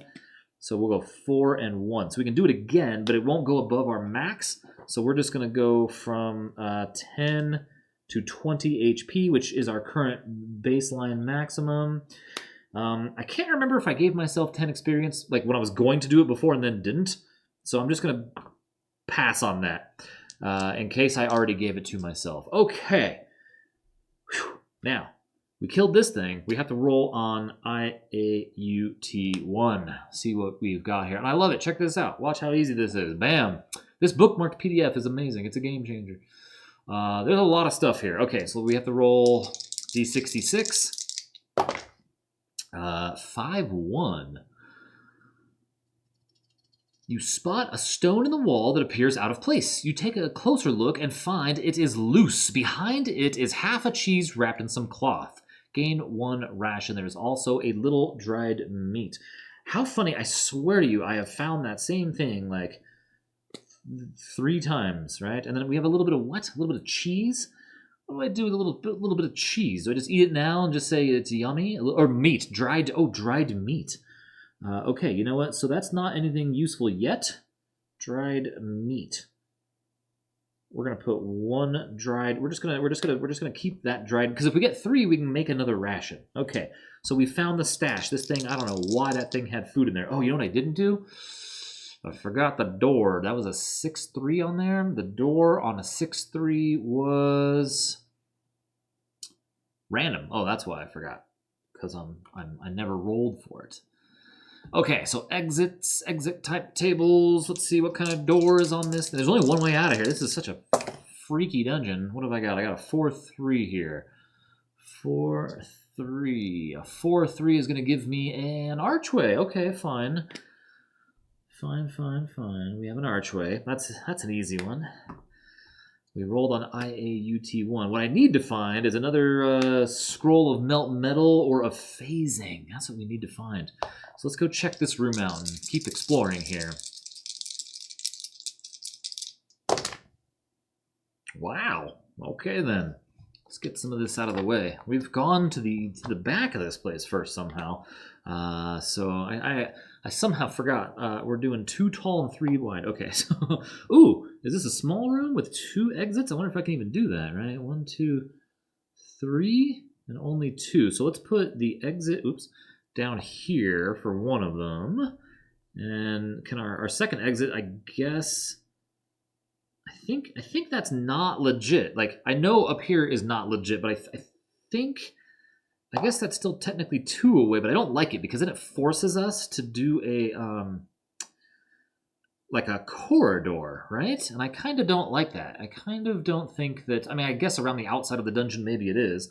Let's see here. You cannot place an exit on the wall you entered from. Skip past it. Yeah.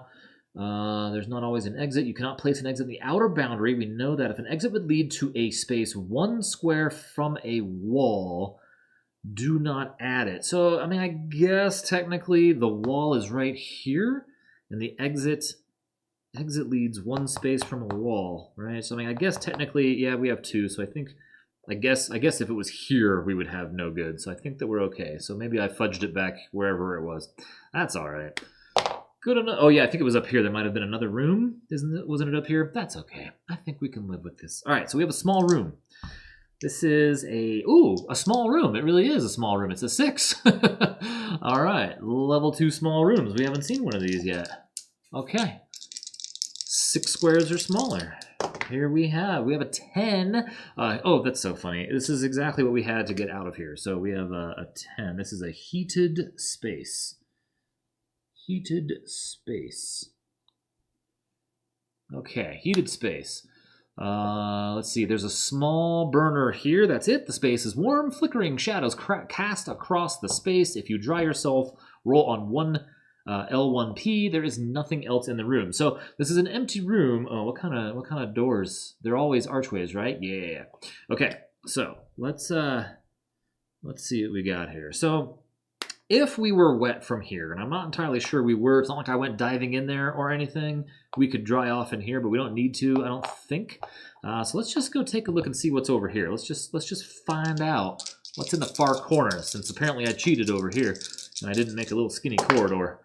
So it's a dead end, 0, and we're adding 2 to it. Watch it roll like super huge. So this will be a 6, and that'll be, oh, how funny. So this is a 6x6 corridor, essentially. So we can't do that. So 3, 4, 5, 6 with no exits. Although the good news is, guess what? It's right up against the end here. So if we had to, we could go ahead and, like if we needed to or when we need to, we can search that to see if we can escape, because it's along that outer rim, right? We really want that to happen sometimes. So since this is a regular sized room, we'll pull up the table chart. 41 here. 4-1. Rough chamber. Oh, no. Okay, hold on here. 4-1. Rough chamber. Dun, dun, dun, dun. Rough chamber. Let's see how rough it is. Rough chamber. This is not a unique room. There are no exits. This room has not been finished. That's why it's in the edge of the dungeon, dude. Some of the walls appear rough and uneven. Roll a d6. 1 to 3, a patrol comes by. Oh, no. 6, no patrol. I rolled this thinking it would roll a 1 like it always does for my damage. So I would have to get into a fight. Roll on L2P. It says after roll on L2TR. What is L2TR? Let me see if I can find that now. L2TR. Oh, no. You are caught by surprise. A trap. I've never seen this chart either. Roll 2d6 at this table. If you successfully avoid a trap, then gain 30. How do you avoid it?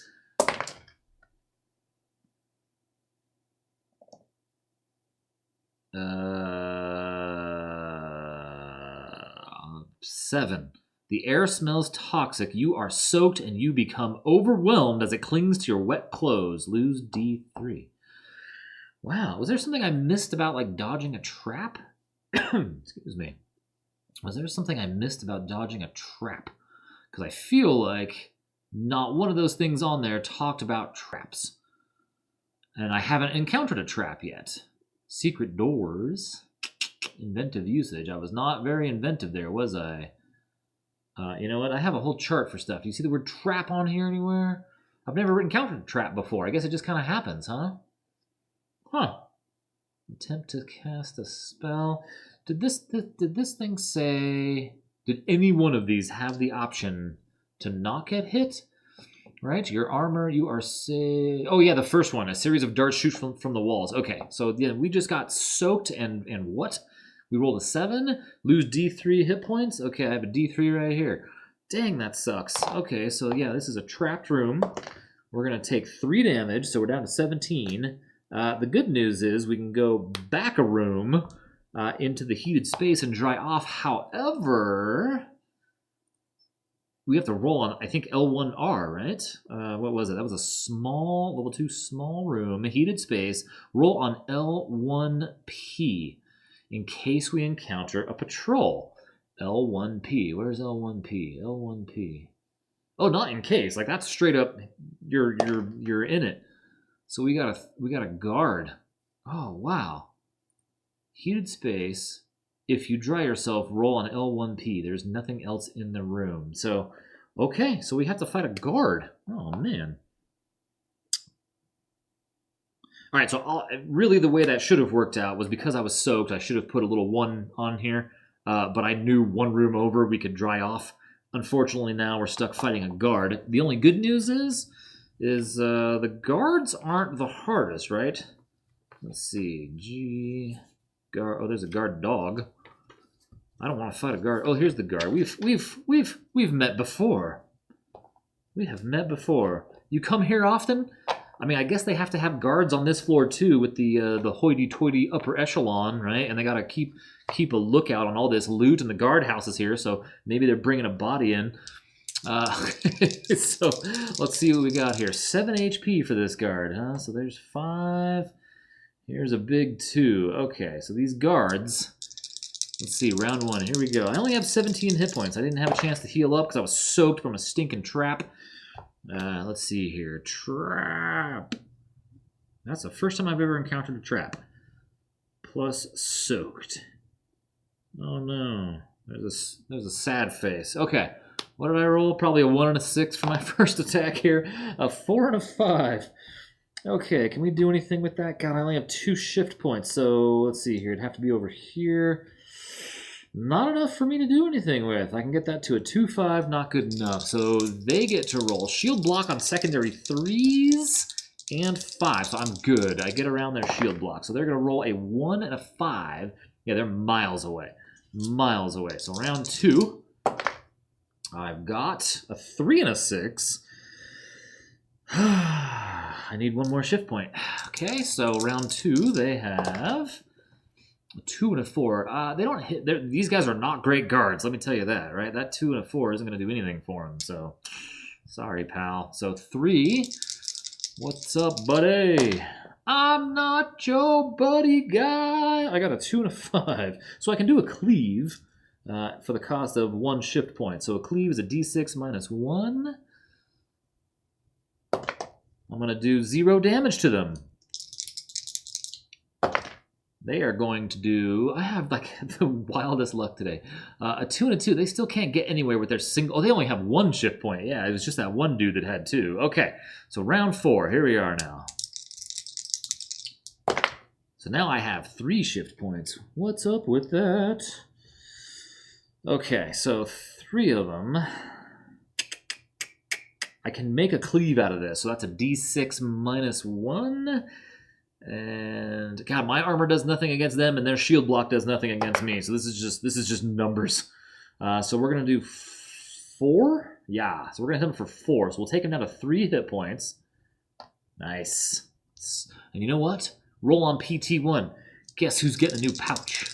So they're gonna attack me back with a 4-2. Ooh, that's good for them. They can hit me there with a swipe. D6 minus 2. At least it won't kill me. They're going to hit me for... Oh, of course. 6. They rolled, so they're going to hit me for 4, so I'm down to 13 HP. Good thing we stole... I mean, like, think about the odds of this for a minute, right? A mortar and pestle that I didn't have before. I mean, you probably don't need it to make the stuff, but I think you kind of do. So I'm going to pretend you do. How's that? Okay. Come on, die. I got a 4-2. I need a 2-4, though. That'd be the business. I have 2-4, so I can... Actually, do I want a 3-2 instead? You better believe I do, because that's just a straight-up D6 roll. All right, let's see it. Here it goes. I only need a 3. There it is. So we killed the guard. We're going to gain a big 13 right? So that's what, 81, 381.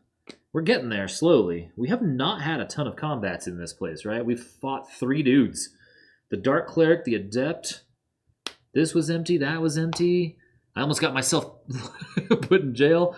This stupid thing. Oh, this is the 4th fight. Okay, the guard was the 4th fight. All right, PT -1.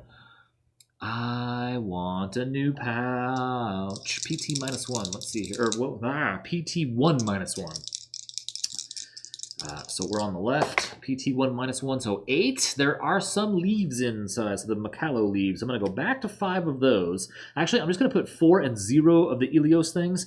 And then I'm going to put myself back to 20 hit points because we're going to grind those up right now. And we'll take the 10 experience. So we're at 391 now. And then I am absolutely, with every joyous fiber I can muster, taking a 3rd pouch. I don't know how many I can hold. I feel like it's a lot, and I feel like I've earned it. So we're going to do that. All right, so we got a dead guard here. All right, maybe I throw him into the trap room so nobody sees the body. All right, let's go down here and see. It's just just an archway. We got no door. What we need to find ourselves is another. I gotta deal with this. If we go over here and attempt to pick the lock, not only is that our last lock pick, but we could potentially break the lock. I'd have to roll an 11 or 12. Like, there's no way. All right, let's see down here.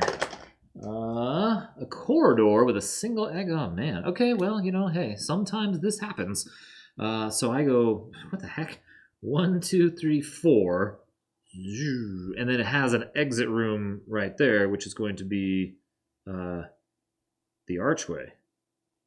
I mean, that was that. Ta-da! Let's keep going. Ah! I just chucked one right out. Right out of the dice tray. There we go. What do we got here? So my house rule is if the die leaves the tray, it does not count. I don't care if it landed on exactly what you want on the floor. It's out of there. Okay, so oh wow, look at what a bizarre little thing we found here, right? So it's a dead end of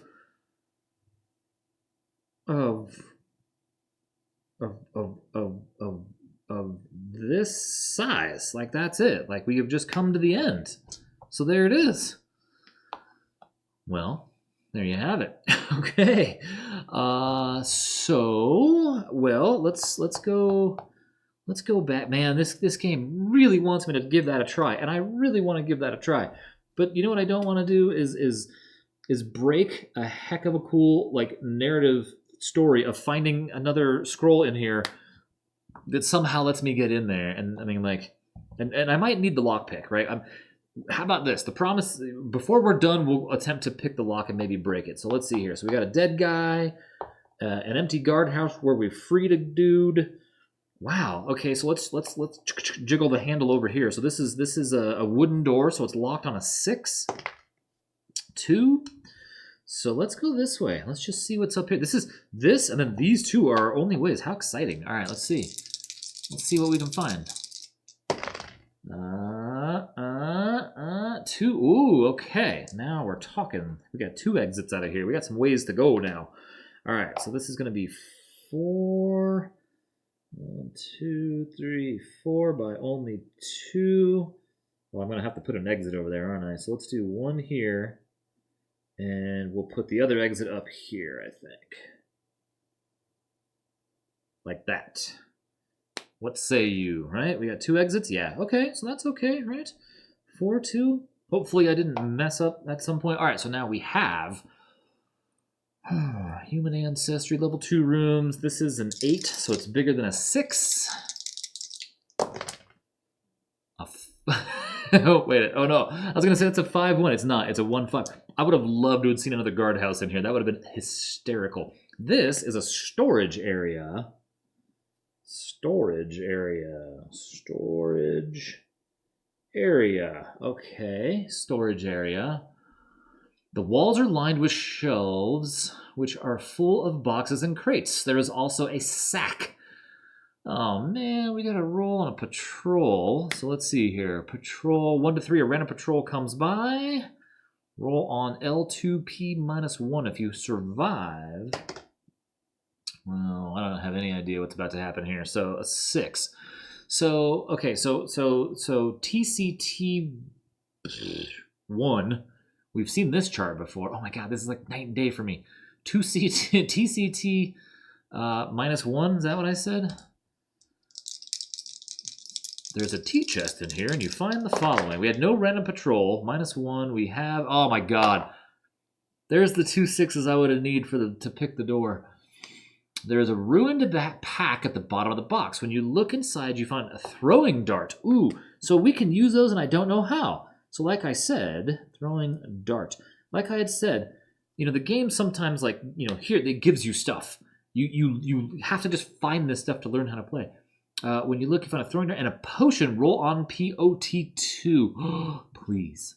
Please let me have, like, something I can do to get me... Where's POT2? To get me into that room. I don't have any idea where POT2 is. What the heck? I see magic potions table. Where's POT? Oh, I see. POT2. Okay. POT2, it's just a D6. All right, so what do we want? Oh, we want none of those. Dang. I want something that lets me burn down the house. I want the metal, or the phasing 3 on a T1. So POT2 got me a 1 extra healing. I mean, that's very good. Ow. Very good. So we have 2 of those now. Extra heal. That's plus 30 HP. The problem is we only have 20. If we ever need to gain 30 HP, we're in a predicament, I would say. Okay, so let's pop back over here. I want to see, what would we roll? A 1-5 on this, right? So it was just a storage area. If you survive, roll on TCT1 plus 2. Plus 2. Wait a minute. Did I mess that whole thing up? I think I did. I didn't find a potion. TCT1. This is why I have to do this. TCT1 plus 2. That way I can remember it. Because I'm flipping back and forth too much. All right, hold on. I think I took -1 for some reason. TCT... Where is that? Why am I not able to see these all of a sudden? TCT1, T chest table. Right, I did. I put -1. So it would have been the top one. Wrap in some paper at the bottom box is a dead crow. Oh, how funny. Okay, hold on a second. I don't have the potion I thought I had, but I have a dead crow now. And let me tell you, I loved finding a dead crow. I found a dead crow in my other game because birds have wishbones. Okay, a dead crow, an ornate gold ring. I'm going to put that under treasure. Ornate gold ring with a value of a D6 GC. We can sell that for less than 4 gold. I wrote G4. Good enough. I'll know what it means. Okay. Well, all right. Well, I you know what? It's not a potion, but it's a dead crow. And then what were the exits in here? Of course, I was not paying. I think it was random again. Yikes. All right, what did I roll? 1-5 is level 2 rooms. 1-5 storage area, random doors. So we've got to go back to random doors, and we're going to find out the 2 ways out of here are going to be wooden doors. Okay, we can do that. The least likely to be locked wooden doors, my friends. All right, so we don't know. All right, we don't know. We don't know what's going on. TCT, I should have T1 plus 2. Yeah, that's the way to do it. I got to remember that. That'll be going forward. Doing this is the way to do it. If I write it down, doing this is the way to do it. Write them down in there, not just who I fight, but the charts. Rather than keeping a list over here that I might, erase or I can't see and forget about, I'll always look at the room I was just in. All right, we got a good system down now. Let's head on up into here. Ooh, a dead end, and it might be a huge dead end. Oh my goodness, that's 30. That's not a huge room though. It's a big room, but not a huge room. So 5, right? 1, 2, 3, 4, 5. So I don't know if I could butt all the way up against this, right? I think you can. I think the rule book does specifically. Hold on, let me focus here. 3, right? Because in a situation like this, I kind of have to, right? 3 and I mean, I guess I could not, but there's that. So there's our room. That is a rather large room, but it's not a large room, if you know what I'm saying. All right. All right, so here, back to... Oh, thought I had the chart up on the screen. Here we go.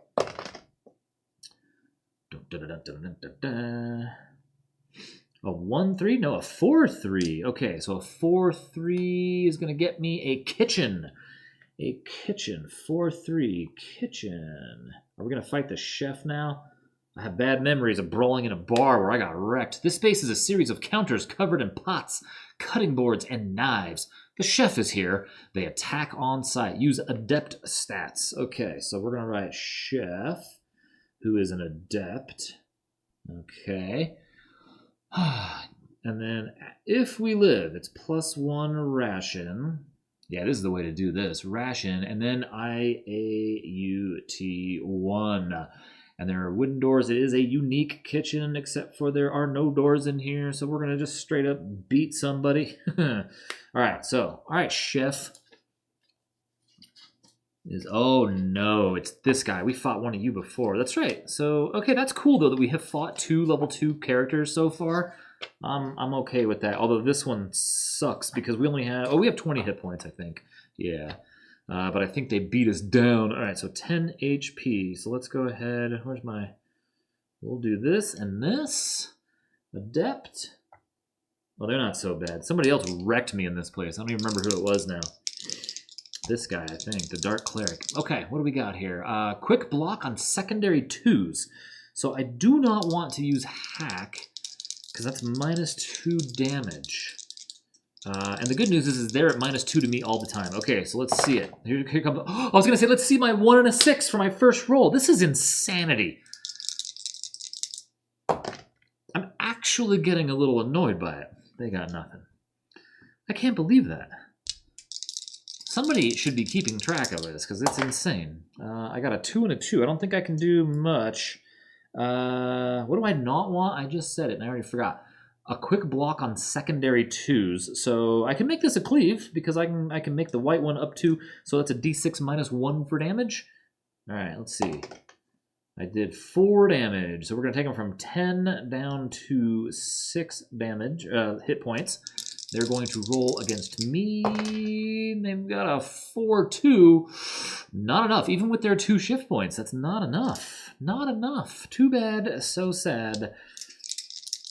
Here I'm going to start talking smack, and I'm going to roll 1s and 6s all day. All right, so here we go again. What do I got? I got a 5-4. Can I do anything with a 5-4? I do not have 3 shift points this time, so... No, I only have 2 shift points. I need 1 more, right? So I got nothing. 2-4 for them is also no good. They would need a lot more. Okay, so now what we have is round 4 where things start to get accelerated.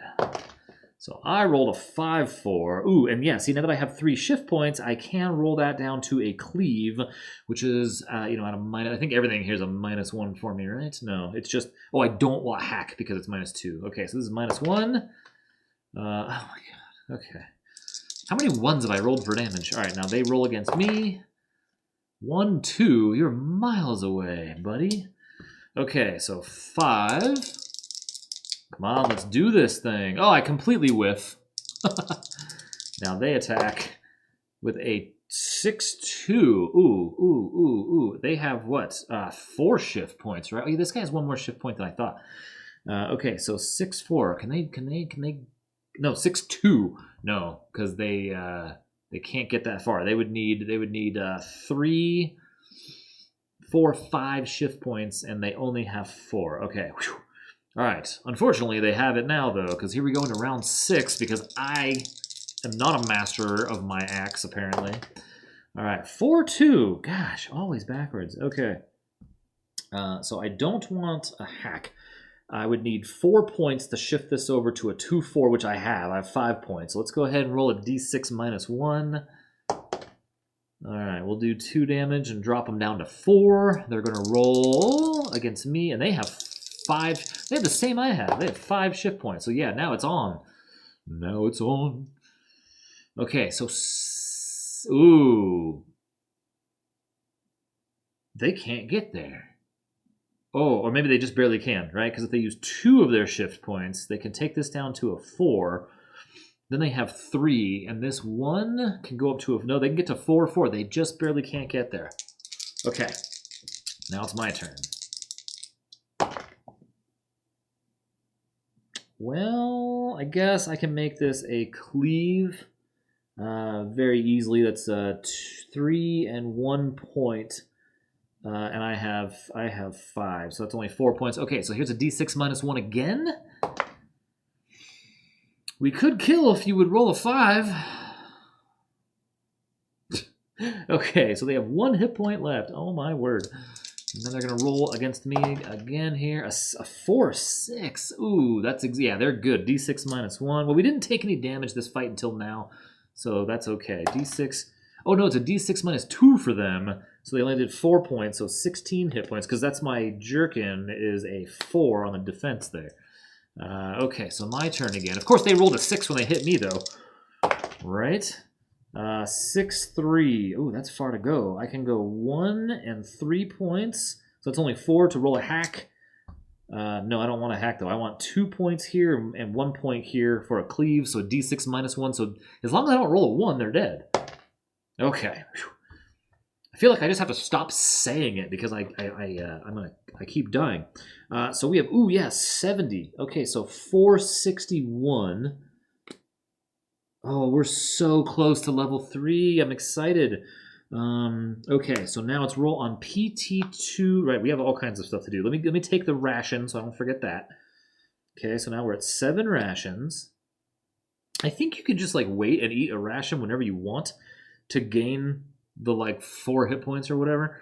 But you have to roll on a patrol table, so like something like that might not be worth it. Okay, so what did I say here? So we did this. We did this, but we have to roll on these 2. So we're going to roll on PT2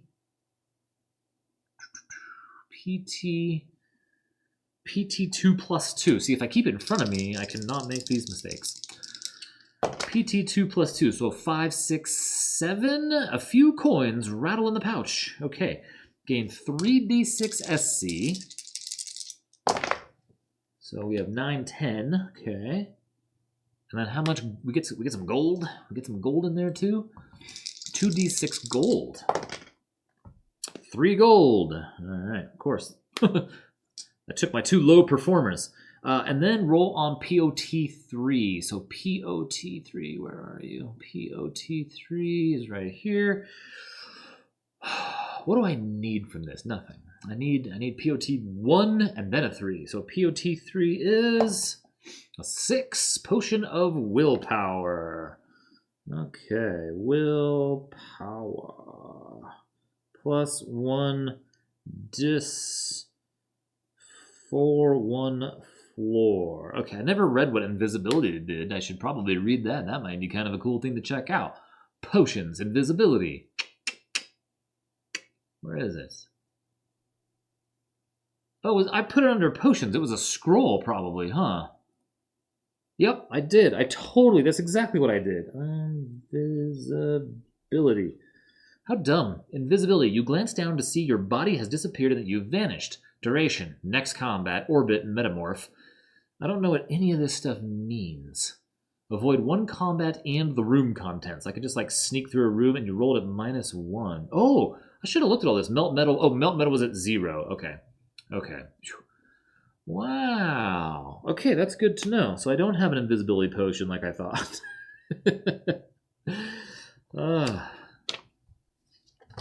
Alright. Invisibility done. Now what?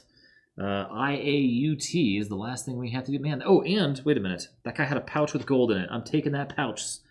Because I need at least 6 pouches. So now I have 4 pouches, right? Because I need at least 6 pouches. You know what? We also need to throw a weapon one time. I've never done that before, so I think it would be fun. So IAUT1 in this room right here. What did we find? Where's IAUT1? That one's hard for me to find for some reason. IAUT1. You know what? That's one of them I have written down here, page 36. Let's see here. On my little cheat sheet here. I really don't see it. Oh, there it is. IAUT1 part 1 and 2. Okay, so let's see. Interruptions and the unexpected. What did we find in the kitchen beyond a ration and a dead chef? We found a 46. 46 is going to give us, in the corner of the room, there is a wooden panel showing a painting of a god. Roll on GOT1 to identify it. Beneath the panel is a place where offerings can be left, and when applied correctly, gain 1 FP. So there's like a little, like, what now? There's an old, what did it say? 4-6. In the corner of a wooden panel. So there's like a wooden thing here. We're just going to put that little, we'll put a cross. We'll make it a cross just so that we remember it's a god thing. Right in the corner of the kitchen. So this is a very religious chef here who says what he has to say before dealing with his knives and cooking his food for the day here, right? For all the guards and all these uppity adepts and clerics running around. So who is it? Which god is it? Because we might have something for this. 2. Your guess is as good as mine. So this is INTUNERIC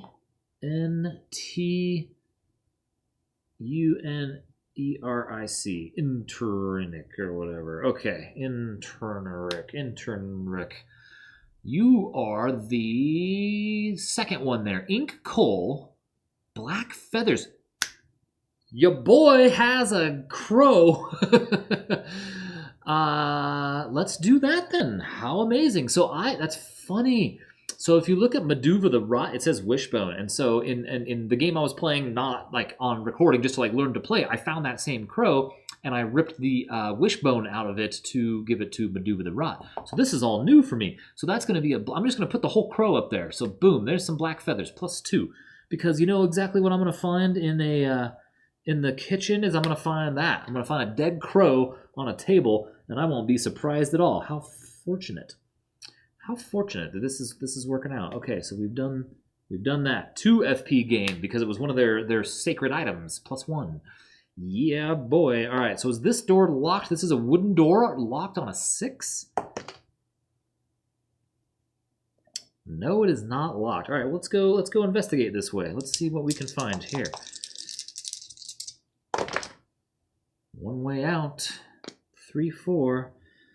So let's do it like this. 1, 2, 3, 4. 1, 2, 3. And then what's this say? There's yeah, only one way out. So okay, so what if we do it like this? There's only one way out. There it is. There's our 3, 4 room. All right, so what is that? 12. So that's just a regular room. Regular, nothing fancy. This is quite the place. A 3, 1? What is that, my friends? A resting lounge. Of course it is. All right, 3, 1.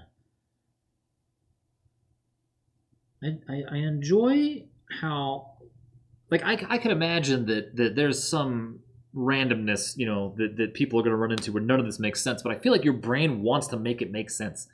This is not unique, and it has, of course, random doors.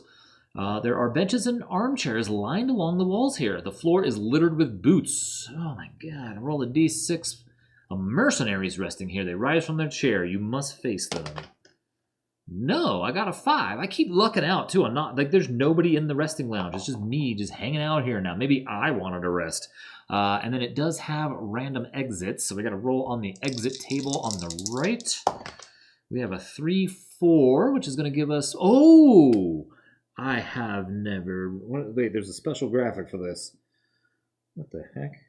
They're like circles. 2 circles. So I don't actually know how to open a portcullis. I don't think I've actually ever ran across this before. Perhaps I did at one point, and I have long forgotten, because it's mostly just, you know, wooden doors, reinforced doors. Yeah, so they're locked. They're always down when they're encountered unless the text states otherwise. A lever must be found to open them. Sometimes, right, so roll on... Sometimes these are concealed or on the other side of the portcullis. Roll on portcullis lever table 1. So that's interesting. Like, so do you do that every time you find one? I want to see what the chart looks like. Portcullis lever table 1. I just want to see what I've never seen this. You have a look around for a lever. Okay, I mean that sounds like something I would do when I find one. So let's just see now what happens. Roll 2d6 for this table. If you can find no way of lifting the portcullis, then you cannot proceed and must wait for someone to come. 10. The lever has gone, but the mechanism is exposed. You could open it with a precision check. So it sounds like there would be like a broken little mechanism gear here, right? And it's a PC9-1, right? So I have one shot at making a precision check, right? Like I think I rolled that. I found a lever, right? That sounds right. I don't know. I assume I have to roll every time I find a portcullis that I find a lever. Maybe I don't. But I did this time. I saw the portcullis and went, is there a lever anywhere? Oh, look, behind the chair here, maybe over by the fireplace, next to the bookshelf that smells of rich mahogany, I found this broken lever. No wonder the door's closed and nobody comes into this stinking room, right? Let's see here. 10. The lever is gone. So a precision check 9. Our precision is +1. So I have to roll that. Is that the deal? Is that what's going on? Let's see here. Roll on portcullis, lever to table 1. If you have to face an enemy, roll on the patrol table. Once they have been dealt with, you see the portcullis has been left up. I think we're good. I think we roll and we try to open it. Yeah, that's what I think. That's what I think. I think that PC9 and we're at a +1. Okay, let's do it. We have failed unless I roll a 6. Oh my god. We opened it. We were able to rig the mechanism. Okay, so I want to look at that again. That was interesting, right? The lever is gone, but the mechanism is exposed. So yeah, that was me just trying to... Okay, so that wasn't like forcing it. I didn't need to shove anything inside of it. This was precision. So we were able to open this, right? Okay, so I don't know how to draw an open one. I've never seen one, but maybe if we fill them in black, we know they're open. So we'll do that. So let's go ahead and go this. Interesting. Let's go this way. And then I'm going to use a dart. We're going to learn about throwing weapons here, too. I've never done a throw, but the next combat I'm in, you best believe I'm going to figure out how throwing stuff works because I've never done it. I've never done it. And I picked up a dart. I don't know if it does any damage or not. 2-6, huh? Okay, so this is and 2 exits here, right? So again, kind of a skinny room. So I am just going to go all the way. I think I can go all the way up to the walls. 1, 2, 3, 2, 6 with 2 exits, huh? Well, there's one. I guess our second one has to be down here somewhere. So we'll go right here. We have 2 exits. And this room is only 12. Okay, so that's a regular room again. Let's see what the table says. This is wild, man. I love how just random, just I'm finding stuff. I'm going on a little adventure. All the rooms are different. They're not the same rooms with a dude in it or nothing. Let's see here. We have, I didn't think I needed to roll this. No, I needed this. I need a 4-6. 4-6. We have, oh, crud. Here's the canteen. Uh-oh.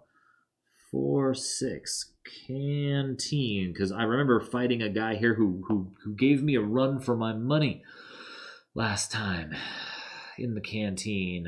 All right, so the canteen, 3 stools stand next to a bar on which is a barrel. On the wall is a horseshoe. I don't know, maybe we should steal the horseshoe. The barman attacks. Barman. Roll adept. Again, huh? Also face a patron.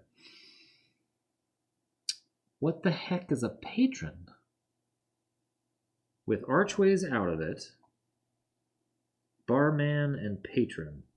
There must be just a patron there somewhere, huh? Also face a patron. Okay. Barman. Are they both adepts? Use adepts. Also face a patron. If you survive, roll. If I survive, that's L2G -1. All right. Yeah, we got it. We got the...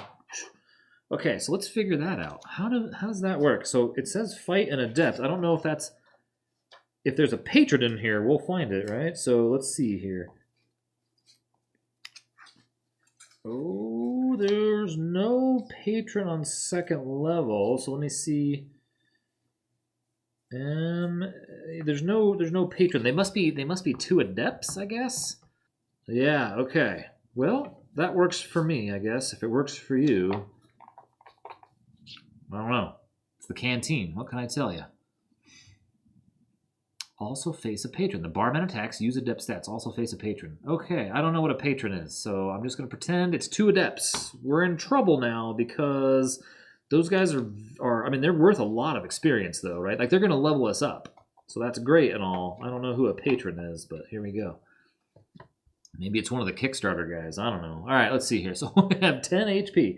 So to track 2 different dudes, maybe I'm going to put them... I'll stack them. How's that? How's that? We will stack the damage so that we can keep track of who's who here. So that's 1 patron, 1 patron, 1 with the barkeep and the adept, and the patron, right? They're both adepts, we'll say. I don't know what else to do. Unless I've mixed something up, I don't see an adept anywhere. Let's get this guy on the screen. Ah! I'm losing my mind here today. Here we go. They're sitting on a really small, like, it's like the size of like a roll of toilet paper cardboard tube, but it's green plastic. It's a 3D printed cylinder. Okay, so here we go. So I get first go at this. Let's take a look. Oh, I just said it and I didn't do it. Let's find out what this looks like. Throwing weapons on, of course. Now I put that guy in the way. Yeah, I can't get that thing to pop up over, can I? Nope. Then I'm not going to fool with it here. So this does not replace an attack. You can throw 1 weapon at the start of combat. You still attack first. Throwing weapons always hit successfully, but they may not always cause damage.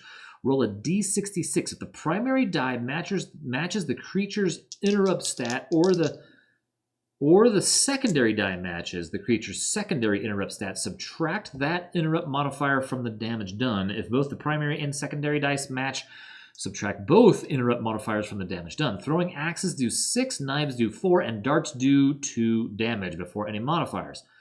Okay. So we're going to throw this. That's it. So I just roll. So we're just going to hit one of the 2 and see if I roll a secondary 2 or 5. Of course, the one that's spinning is the one I need to care about, and it's going to take a million years. Otherwise, I mean, we did 2 damage to one guy right off the bat, you know, secondary 2s and 5s. So we don't have a throwing dart anymore. That was worth it. I don't like fighting 2 guys. They can beat me up. So we're going to bring this down to a 3. So one guy is already injured as I charge into the canteen, and I don't have full hit points. I have 16. So let's just see what we got here. 1 and a 4. So I can make that a cleave. I can make that a cleave. So it's a d6 minus 1 against the hurt guy. I'm gonna try to work on that one first. So 2 more damage will bring this guy down to 6. Well, here, down to 6 HP. And now they get to attack. Both of them roll against me. Thankfully, they don't have a whole lot of ability here, right? So they've got a 2 and a 4. I mean, that guy has 2 shift points. He can get to a 4 and a 4. That's not good enough. The second one as well. And when I say first one, I'm going to refer to the injured guy, I think, here. How's that? So a 2 and a 2. That's no good for them either. So round 2, the ball is back in my court, my friends. 3 and a 5. Ay, ay, ay. I only have 2 points, so I can make that a 2 and a 4, so a cleave minus 1 against the already injured guy.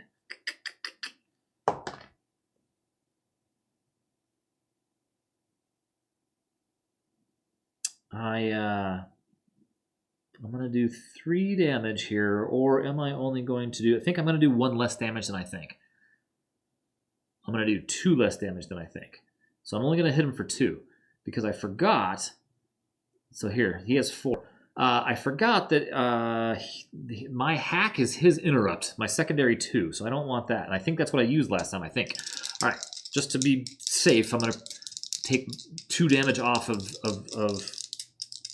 that, I think, unless I still messed up. I don't know. Well, hopefully that's fine. All right, we'll see. So they're going to attack me with a 2 and a 6. Yeah, he can't get there. He can get to a 4 and a 6. So then the uninjured one attacks me now. Who's going to go 2 and a 5? Oh yeah, he can get there, right? Because he can get to... Yep. Okay, so he's got a 2 and a 5. So he's going to hit me with a d6 minus 2. d6 minus 2 is going to do no damage. Okay, so round 3, I'm going to again attack the injured one. And I've got a 2 and a 3. No, a 3 and a 2. Okay, good. So the good news for that is that that's a perfect roll on my hack, which is going to give me +2 damage. Secondary 2s is going to be -1 damage. So I'm going to get a +1 on this roll. I'm going to get a +1 on, no, it's -2. I'm going to get just a straight D6. Well, I did 4 damage. I feel like he should still have 1 hit point. I really think I messed that up. Let's keep him alive for a minute. All right, so now the weak one attacks me. Yeah, I think I did. I think I didn't subtract enough. So he got a 1 and a 6. And let me tell you, friend, that you missed. I know all about that 1 and a 6. Now the uninjured guy is going to do, oh my god, a 1 and a 6. You know what? Suck it.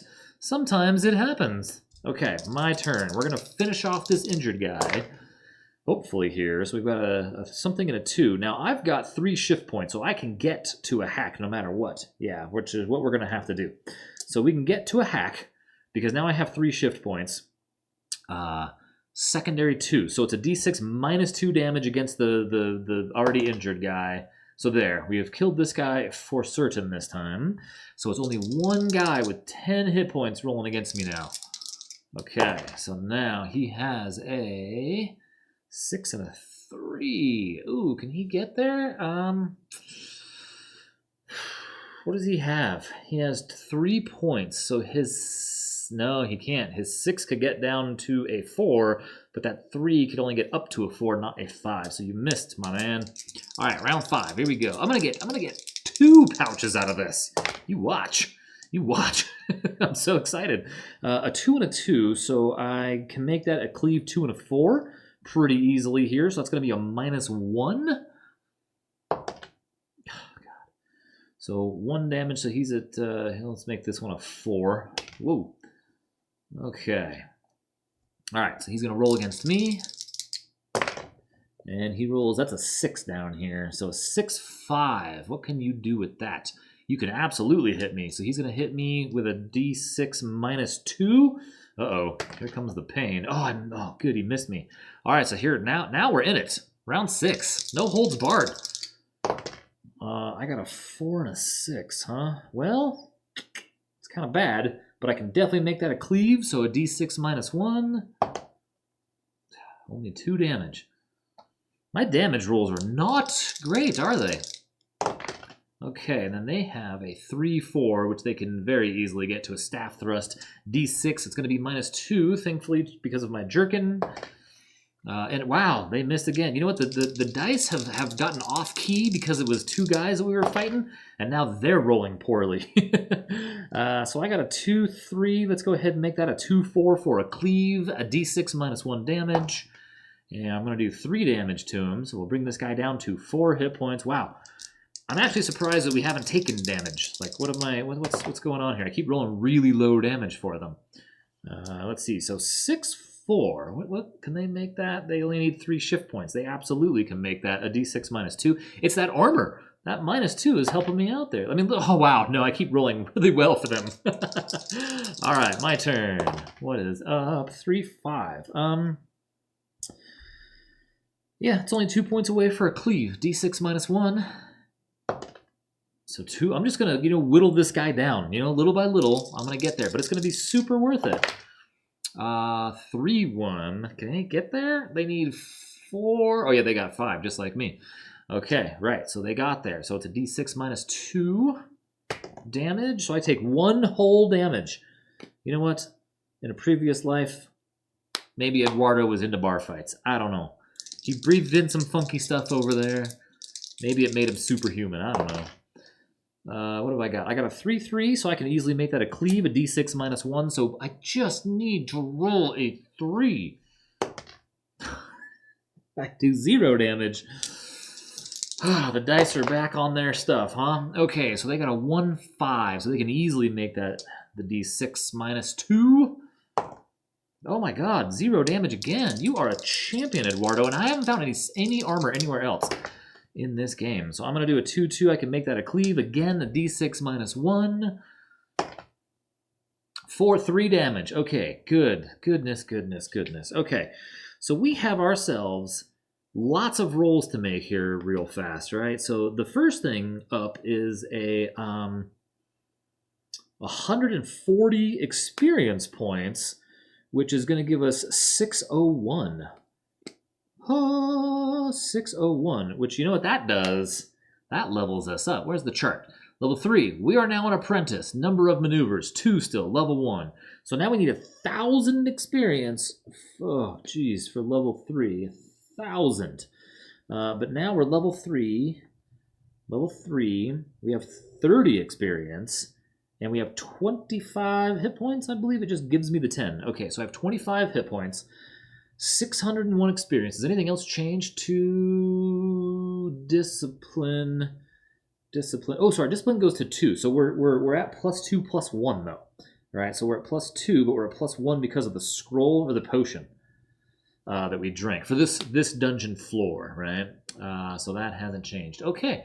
Yeah, nothing else we get. Now we do have the option of changing our stuff, and it's just like I feel like hack has been not great for me for some reason. I do feel like hack has not been what I want, and I just it seemed like a good idea, but I don't know. Do I change it now, or do we just roll with it? I'd have to find the chart for that too. It's like right in the beginning of the book somewhere. Armor table. Oh, I can't remember where it is. I kind of want to have another look-see at it, just kind of see. Oh, there it is. Okay, right. So if we got rid of hack, we could take. If we get rid of hack, I assume this chart is written in a way. Wait, where's the 1-6 on here, right? 6-1 or whatever, right? What about a sharp slash, right? That's a 4-1. Let's do that. Let's change it to a 4-1. Let's change hack out. Let's change hack for 4-1. Let's see, 4-1. 4-1 slash. That's sharp slash. Okay, so we've learned some things. We're going to take sharp slash 4-1. So now our sheet looks a little bit different, right? If we take a look at Eduardo here, we have sharp slash 4-1. We're going to try this instead. That gives me a little variability on the back end. Once we get it really high, I can maybe move those around a little bit better. We'll try that and just see how that works. I think that's it for leveling up. I don't believe that there's anything else. I think that's it, right? Gain 10 HP, baseline goes up by 10. You may gain a maneuver, swap out one maneuver for another. We did that. We are good to go. Now, roll on PT2 plus 2. We got some fun rolls to do here. But since I see it first, I'm going to roll on POT3. That's right here. So I just happen to see it first. So POT3. So we killed 2 guys, so I'm going to roll twice. Why not? POT3 twice on here. Gosh, I need a different chart. So we got a 2 and a 1. These are potions. Do I have any spots for potions anymore? Nope. So POT3, a 1 and a 2. So we have finesse and gain health. Ooh, okay. Bingo. So we're going to take the finesse and we're going to keep that. Okay, we're going to keep the finesse, right? And then we're going to drink the gain health right now, which I believe is that plus 15? I'd have to go look. Potion, magic potions.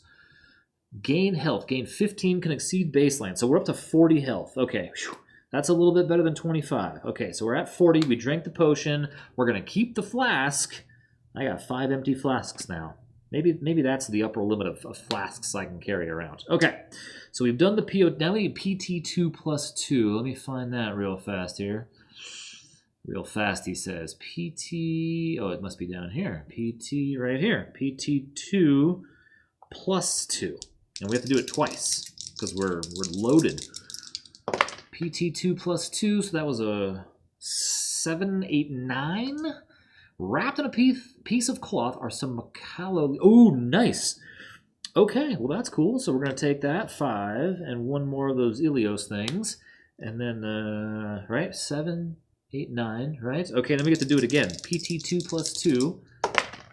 So 8, 9, 10. That's a whole thing. Hold on. Let me get my 5th and 6th pouch. So that's 8, 9, 10. There are some loose coins. 2d6 gold and a random gem? 2d6 gold, so 6 gold. Where's my gold? Oh, we're getting the loot today. Look at this. We are loaded. Okay, 2d and a random gem. Roll a d3. I have that. Keep one of those on hand. I have a bright pink one around here somewhere too. I lost it. Deuce. All right, 2. A medium garnet. So MQ garnet. Okay. All right. We're good. We're good. We got some shinies now. I like it. All right. And the adept, man, you're my hero. I'll kill you all day.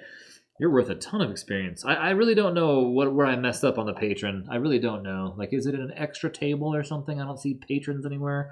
I see workers, dogs, patrols. Yeah, I really don't know where patron would be. I'm not sure. Maybe I'm misreading something. I don't know. I'm calling it. There's 2 adepts in there, and it's not like I didn't fight for a million years. Let's go. We're going this way.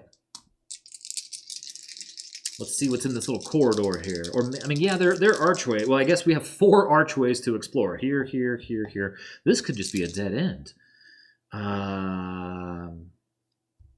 Yeah, interesting. Okay, well, let's just see what's up in there.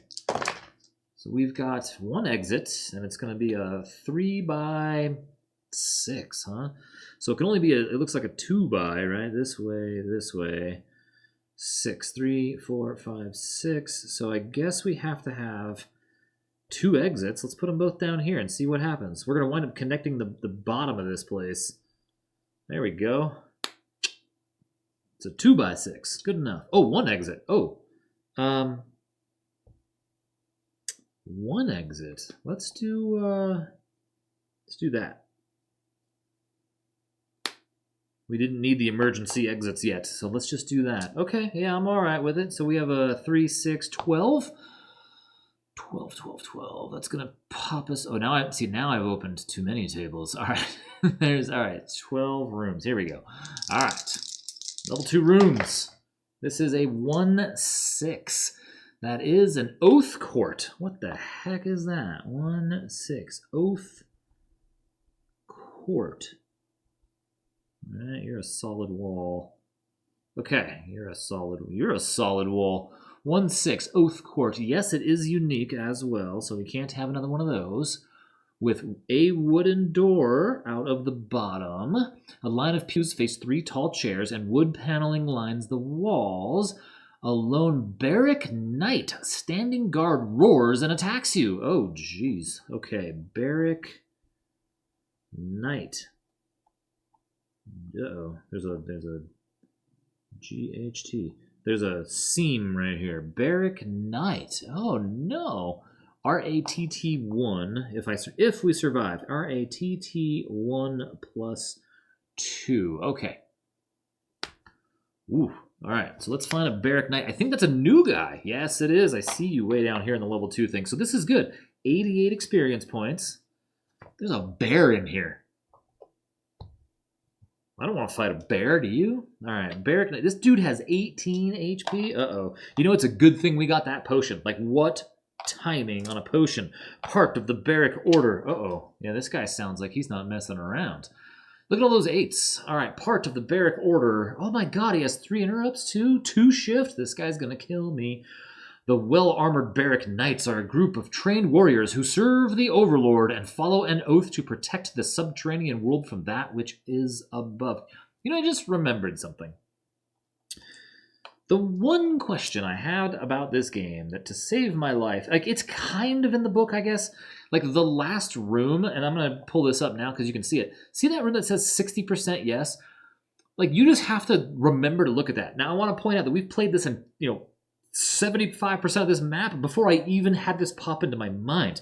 So that is a room that we could roll, but I believe that room must exist in this dungeon because it's like the boss. In fact, we're fighting one of the boss's knights right now.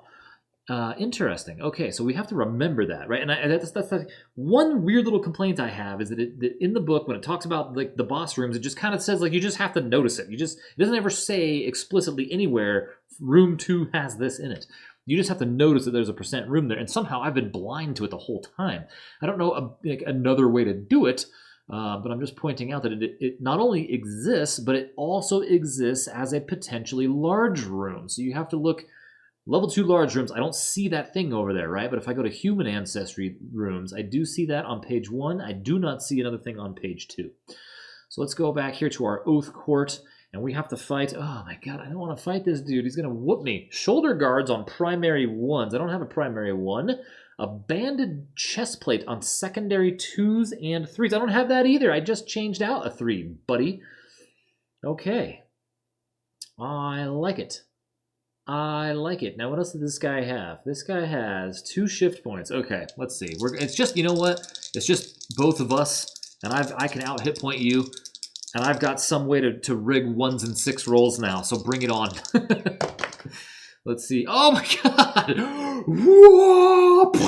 This is incredible.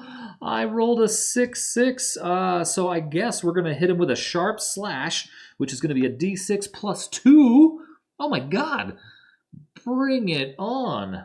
And give me a 6, please, because that would be just like super incredible. That's all right. I'll take a 7 damage.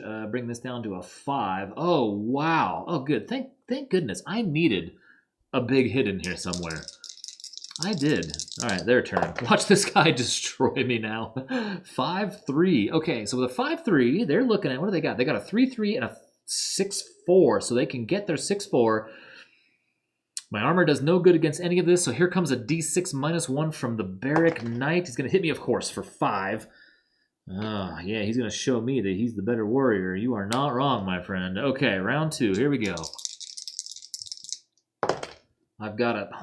I would have loved to have seen another 6-6. So 5-6. Yeah, that's god-awful. I can't do anything with that. So now he gets to roll against me.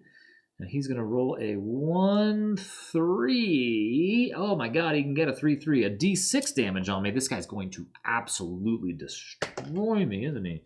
3 damage. I'm down to 32 hit points. Okay. All right, buddy. How can I do 11 damage? I don't have like a bomb or anything.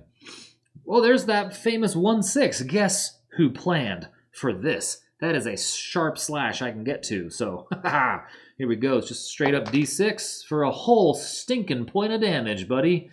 Aren't you afraid of me? I can't believe it.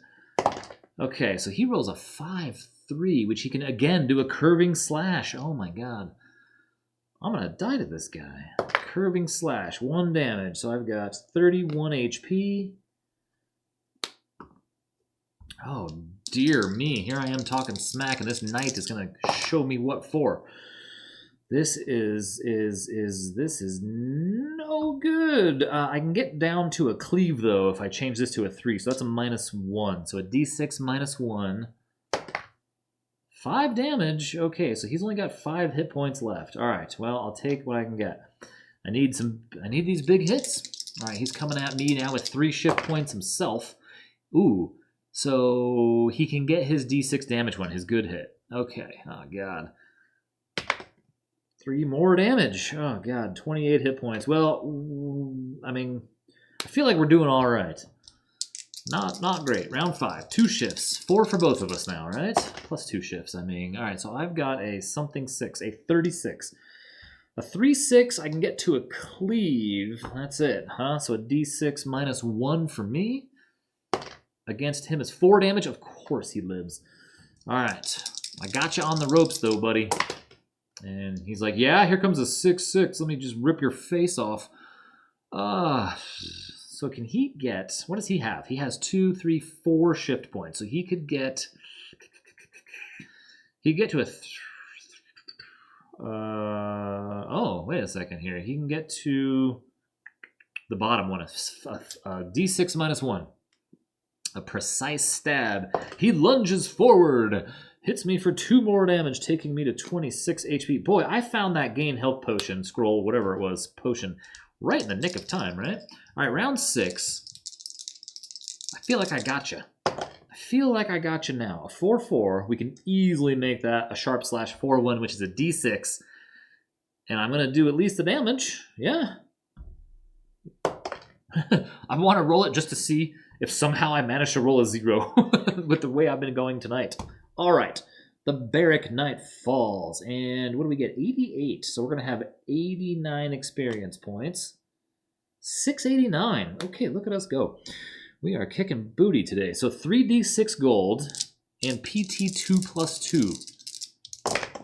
11 gold. Look at that. 11 gold. You know, I gotta say this. I really do like the way my dice are set up here because I think about this all the time. It's like, what are people using for their dice?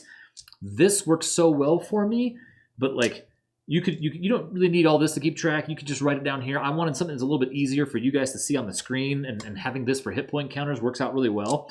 But I think optimally you're playing with this, and I don't know how you're handling this. You might have to, like in the back of the book is a card where you can use 2d6 to keep track of this. Not everybody has a ridiculous clown-sized, you know, like giant foam D6 from the dollar store. But this setup here with this custom die. Speaking of which, I noticed the other day that you can some generous soul took the time and energy to design the model, a 3D printable model of this die with little doors drawn on it, so you can print that out. I saw the model over on Thingiverse the other day. Okay, I got my gold. PT2 plus 2, carrying what an exciting day. PT2 plus 2. Okay, so PT2 on the right pouch. I got another pouch. Plus 2. I don't know how many pouches, but man, I'm going to tell you. Plus 2. Wow, 5. There are 2d6 plus 5 coins. So, look, 15 SC. I'll take it. Okay, 15. And then guess what? Guess who? I don't know how many pouches I can have. I feel like there has to be a sane limit to pouches, which might be a little bit less than empty flasks. But you know what? I can hook a lot of pouches around my belt, especially if I'm the kind of person creeping around in a dungeon who's never ever coming out. And I know that 6 of my pouches are going to be used for these guys right here. 1, 2, 3, 4, 5, 6, right? So I'm going to have 6 different kinds. So I need 6 herbs for those. I mean, how big could that realistically be? 6 little pouches full of herbs that are not that full. You could have that like this size. That'd be easy and not too weighty hanging off your belt, I think. And then we got to roll on RATT2. I almost forgot that. See, yeah, this works. I like this system of writing this down. Okay. The problem is I'm not familiar with that chart. Where's RATT2? I see. Where? I don't see it. I do not see it. I'm looking all over the place. Oh, here. Religious. Ah, that's why. Okay. So religious artifacts. RATT2 plus 1. No. That's backwards. RATT1 plus 2. So 5, 6, 7. There are 5 good quality leather cords here, which were possibly used for binding leather books. Well, I have an extra pouch now, so let's stuff some of those in there. Maybe it fits into my large backpack. I'm not doing a very good job of putting things that like would be heavy in my backpack, but like I have a metal chain, a dagger pommel, maybe those go in there. Forged blades, maybe those go in there. My lantern, which is a weird thing to have when this is a lighted dungeon. It actually says that in the book. What did I find? Cords, leather cords, 5 good quality leather cords. Good quality leather cord. X5. I don't know what I'm going to do with that, but we'll carry them around for a minute. Does somebody want cords, leather cords? Leather! Look at that! The pulp. Muratani, whatever. Okay, cool. All right, well, we did it. We've got it. We killed the Barrack Knight. Now we need to remember that our last room is that one funky room, the throne room. Our other problem is I'm not liking our hit point situation very much, right? Okay. Let's get it together. Let's go. Is this door locked? Holy smokes, it is. This is a locked wooden door. Okay, well then. Let's backtrack a little bit and go this one and see. Oh, wait a minute. Oh, I just realized where I went wrong on the patron. What it's saying is to roll on the guard chart. So I should have fought a guard. That's not like a loot. It was the way it was written, where it was like after the thing. That's what it's trying to say, is that it would have been a guard. I'm just stupid. So that would have been... Oh, I'm just stupid. So hold on. we can. Well, I can't remember what all the loot was now, but I'll tell you what. It was 70 experience points. What's the difference here? What's the difference here? Right? Weren't they? So if I'm 57 experience points short, 689 minus 57, maybe I should be at 632. Well, you know what? I did kill both of them. I did kill. Yeah, that's what it was trying to say. Yep. Nope. That's my bad. Yep. I guess I'm gonna leave it, and we're just gonna say that, you know what, it was two really important guys hanging out. I just realized the patron is supposed to be a guard. That's just me being stupid. That's all that was. I see now. I got to read the whole thing, I think, and I thought it was one of those things where it's like, oh, afterwards, then you roll on this because you find stuff in that room. Oh man, how stupid of me. Well, lesson learned. Let's go this way. All right, that's okay. So a 1-1 dead end. Interesting. So it's a a 7-2 dead end. Okay, well, that's kind of weird because it's going to butt right up against this thing, isn't it? So let's. Oh man, huh? And then it's going to make this a really small room. 7, right? 1, 2, 3, 4, 5, 6, 7. And it really can't be a dead end. It just has to be this way.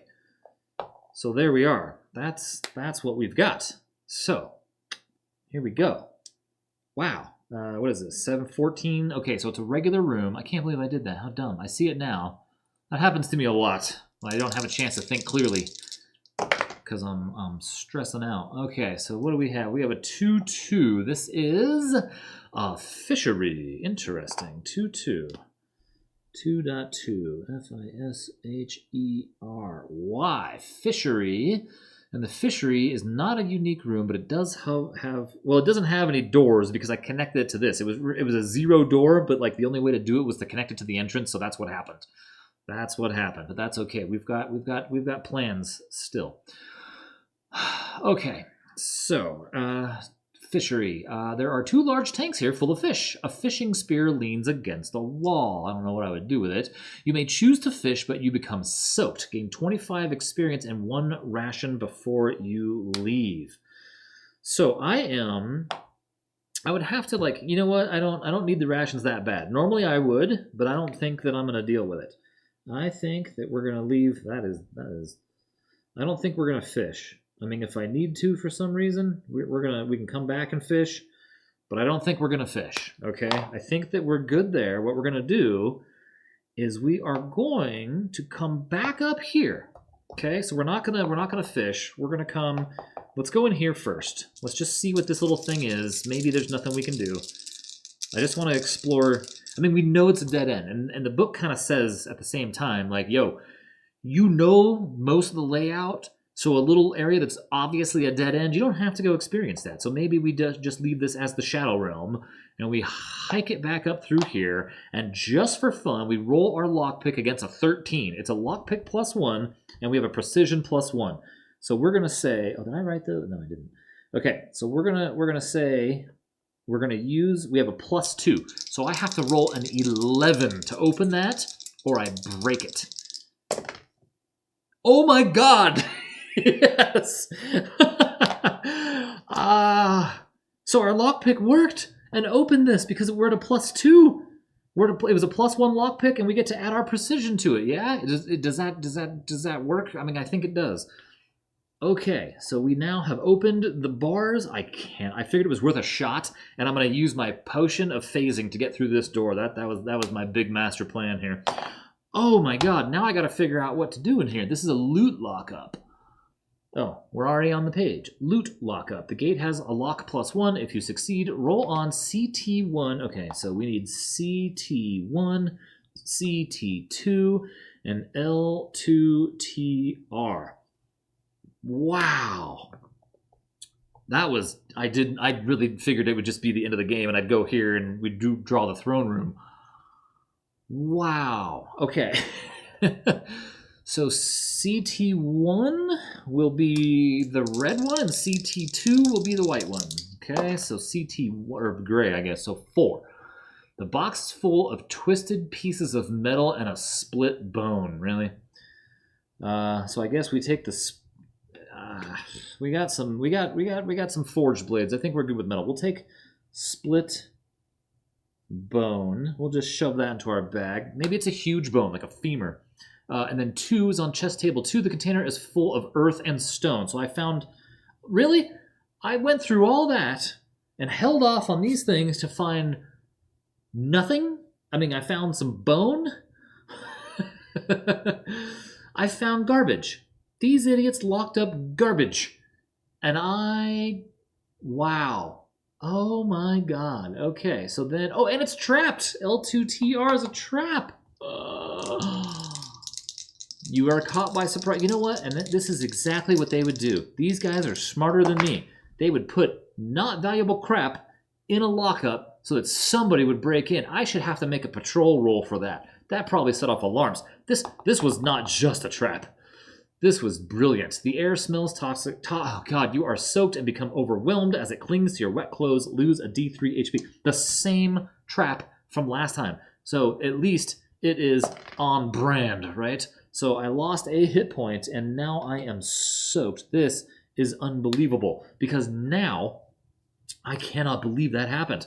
Oh my god. Okay, so duh, that's stupid. But then I can mark myself soaked for 2 rooms, right? Well, 1 room, and then now I'm in the heated space. But remember, in the heated space, it's a small room. I can't believe this happened to me. This makes for such a cool story to me, right? That like of all the dumb things that happened, this happened. And I rolled, that's a small room, I mean a heated space. So now I have to dry myself in here, but then I roll on 1 LP, that's for a patrol. Oh my god. So yeah, we're going to be fighting on L1P patrol. Please be something easy. A 2, a crazed preacher. Okay. I can't believe this happened to me. A crazed, but it makes for such a cool story. You know, like this is why we waited the whole dungeon to get the fat loots in a treasure chest, and it was not only booby trapped in absolute garbage. I even left all that crap behind. I'm not hauling some rocks around. Come on, man. That was fantastic. What the heck is... I've never seen this guy before. Spreading their vile words in amongst the inhabitants of the dungeon. These crazed, robed preachers are full of fury. They scream and rush towards you. Okay. Jeez. Okay. Well, I'm feeling all right. With Bible block on primary 4 is -2 damage. Whew. Primary, what'd you say? Primary 4. So I do have my sharp rush. Oh, that sucks. Okay, well that's all right. I get to go first. And we've got a something and a 5. It's hiding. It's a 5 and a 5. Can you see it? Yeah, I think so. A 5 and a 5. Okay, so what can I do with that? Nada. So I miss. A 2 and a 1. They only have 1 ship. This dude is from 4-1, so like this is going to be one of those fights where either I just one-shot the dude, or like it drags out to like a 30-minute fight. Okay, I feel like I cheated a little bit because I've got way more experience than I should, but I would still be level 3 because I'm way over that now. 4-2. In fact, just killing one of the guys would have 4-2. So I can make the 4-2 a 4-1. And it's going to be a -2, so it's a D6 -2 because that's his Bible block on primary 4s -2. So it's a sharp slash D6 -2, and I killed him. See, that's. I kind of had a feeling this fight might go like that. So we killed the guy in 1 shot. I get 5 experience points, so we're at 694. Okay. Oh, this is wild. I love how random this is. And I know I said this like in the first video that it reminds me so much of things like NetHack and Rogue and Brogue and Etrian Odyssey. You know, except for Etrian has a party I don't know. I love this kind of stuff where you're just finding random stuff. Pixel Dungeon. If you have a cell phone, go do yourself a favor and get yourself Shattered Pixel Dungeon. It's amazing. RPT1. That's got to be like the religious stuff, right? Religious pouch. It's a pouch. Maybe it'll fall apart like the other one I tried to get that one time. RPT1. Religious pouch. You found me a 6. Human teeth? Bro, that's gross. This is a crazy preacher, right? Does anybody want teeth? Do we see teeth on here? Bone? Ooh, It's luxury bones. I'm taking it. I am taking the luxury bones. I'm taking the teeth. You never know. And in fact, I might need to call on a god for some help here in a minute, let me tell you. And that is my 8th pouch. I don't know how many, is there an upper limit on pouches? I feel like you could just like deck yourself out. Okay. All right. So we have now fought our way through. I cannot believe this happened. Okay. So now let's go here. Oh, this is a dead end. I had to go around. I'm not even gonna. My mental map of this place says that would have been a dead end. I think this is where I fudged the door, not having a door there, because it seemed to me that it would be too close. Yeah, I still think it is. Okay, but I could have a tiny room here, but you know what? We're gonna go on because this is what is now intriguing. The problem is I have no way to open this door, and I could wait for a patrol. However, let me tell you, I'm a little tired of fighting these patrol guys, right? Because of up here. I had to do this twice now. I don't want to roll on patrols and you know, hey, maybe that guard was the guard I should have fought in here and I wound up fighting another adept. It happens. My bad. Okay. Here's how... Oh, I can't guarantee this, though, can I? Where is it? Phasing. Oh, no, it's a potion. Yeah, okay. I was going to say it's a scroll. It's not, because, of course, I don't know what's a scroll and what's a potion, because I'm stupid. All right, so, yeah, we have a phasing. Phase through one locked door, ignoring the locked status. And I have no way to open it. I can't believe I used my lockpick up here, thinking I would just phase through here, and then that all worked out. Okay, except for, like, it was quite the adventure getting screwed by these guys. Okay, so now I also cannot go back. So let's find out what's in here, right? Because that door is locked. I'm stuck on this side of it. This all may as well not exist, as well as, and I'm going to point this out, my escapes. I did not go for an airlock up here. That's my own fault, and sometimes that happens. All right, what have I got? 2-2? Maybe it's a giant monster room. 2-2 and that. So we have a 7-6. Oh, it is a monster room.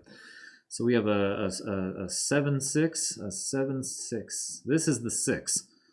This is the 7. Okay, and then with 2. Okay, so the problem now. Uh-oh. Get out of the way, Eduardo. All right.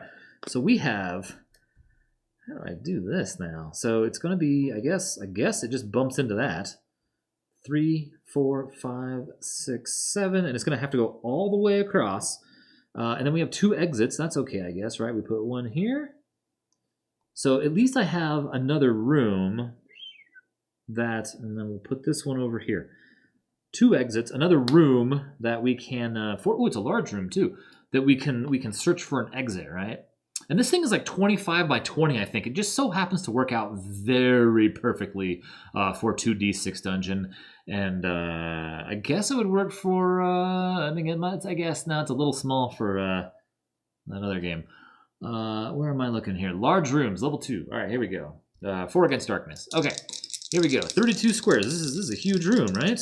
1, 2, 3, 4, 5, 6, 7...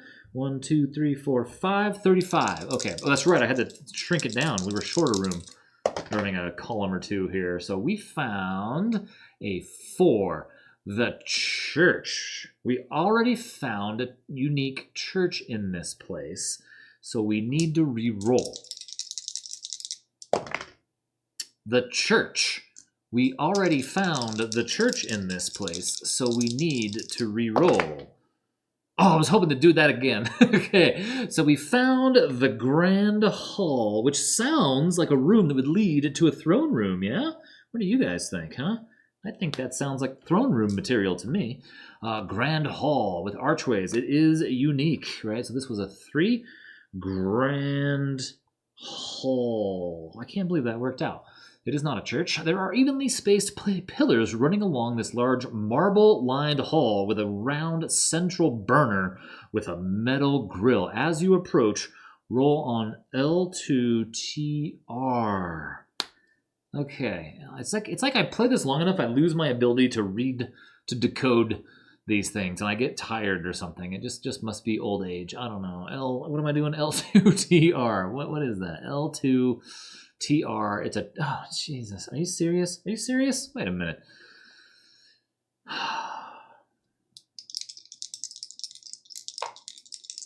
I can't believe the number of traps in this place I've hit now, right? So we hit a soaked, I better not get soaked. Trapped up here. We were soaked again. And then we were trapped over here too. Unbelievable. Here's my little fancy graphics for trapped. Look at that. Don't you wish you could draw that well? 10. A spear shoots from the wall. If you have a long sword, you can deflect it. Otherwise, you just suck and lose D3 HP. So I lost 2 hit points. Okay, so I'm down to 23 HP. We're not in great shape. Okay. Wow, I can't believe that. So, you know what? This all makes sense to me. The Grand Hall would be trapped. I feel like this is kind of dead-endy over here. And I feel like if I was like, you know, the king of this place, I'd probably be past the Grand Hall up this way. Yeah, although I don't know. Getting here, going through the fishery, that's kind of in the canteen, the court, the Grand Hall, and the throne room, maybe. What do we think about that? Let's take a look. I don't know if I should roll for stuff. Let's just see what it is, but it has to be the throne room, right? Because the only other places it could be are here or here. And I'd say that we have, you know, most, or I guess here. Oh, that'd be fantastic. Wait a minute. Do we want to run back and... Oh, no, I can't. I can't. I came through the locked door. Okay. New plan. Town. 1, 2, 3, 4, 5, 6, 7 dice we can roll to see if any of those are 6s, we can go up to town and stay the night and at least fully heal ourselves, you know, and like drop crap off in our stash. I just need one of these to be a 6, and then we can rest up. The last one was a 6 right here. That's a 6. So one of these, 1, 2, 3, 4, 5, 6, 7, was the air vent, because of course in front of the throne room, you know, they would have their little exit. I don't care which one it is. The point was I checked each one, and there we have it. We have a way out. So what we're going to do, or what I'm going to do in the interest of time, is I'm going to say that we stayed the night, so I'm at full hit points. Instead of going to the bar, I'm going to go to the church again, and I'm going to go ahead and I'm going to do one more to internic the merc, right? Because that's 3 checks on that guy. We might need to heal up here during this fight, and I don't know. I mean, we have heal potions, I guess. So the only thing I didn't take care of yet, and I will do before my next game, is dump off my treasure in my stash. I'm not really into selling stuff yet. I feel like I have a lot of treasure. I mean, a lot of gold, so I don't really care. I'm not really buying stuff yet, although I now that I have the pouches, I might go shopping and buy some of those herbs, but we're going to say for now, we don't have them, but we will say that I buy an equal amount of those. So maybe I buy 4 of those Ilios if I have enough money. I'll work all that out later on, right? So that's what we're doing in town. Next morning we wake up, we come down here. So I cannot make any of this, right? But we'll say I buy some and I'll deal with the math later, and I'll transfer this over to my loot lockup because I'm not too worried about selling it all later. Plus I have a better pen that writes better. So we're gonna go in here, which I'm just calling the throne room, right? I kind of want to just roll it though, and I just want to see it happen. I just want to know how that works. Oh, it's a dead end. And it's a 2. That's a weird. Well, maybe it's long. Maybe the throne is at the very end of this, right? 3, 4, 5. Maybe this looks like the throne room. I think it is. We haven't found it yet, so I believe this is our throne room. So just for fun, I want to roll. I just want to see if I can manage to roll the 3 and the 5. Well, we didn't. It would be a washroom, but it doesn't really make a whole lot of sense to me that would be the washroom, right? It would make more sense to me that there's a throne here. I'm going to draw it sideways, right? This is the throne room.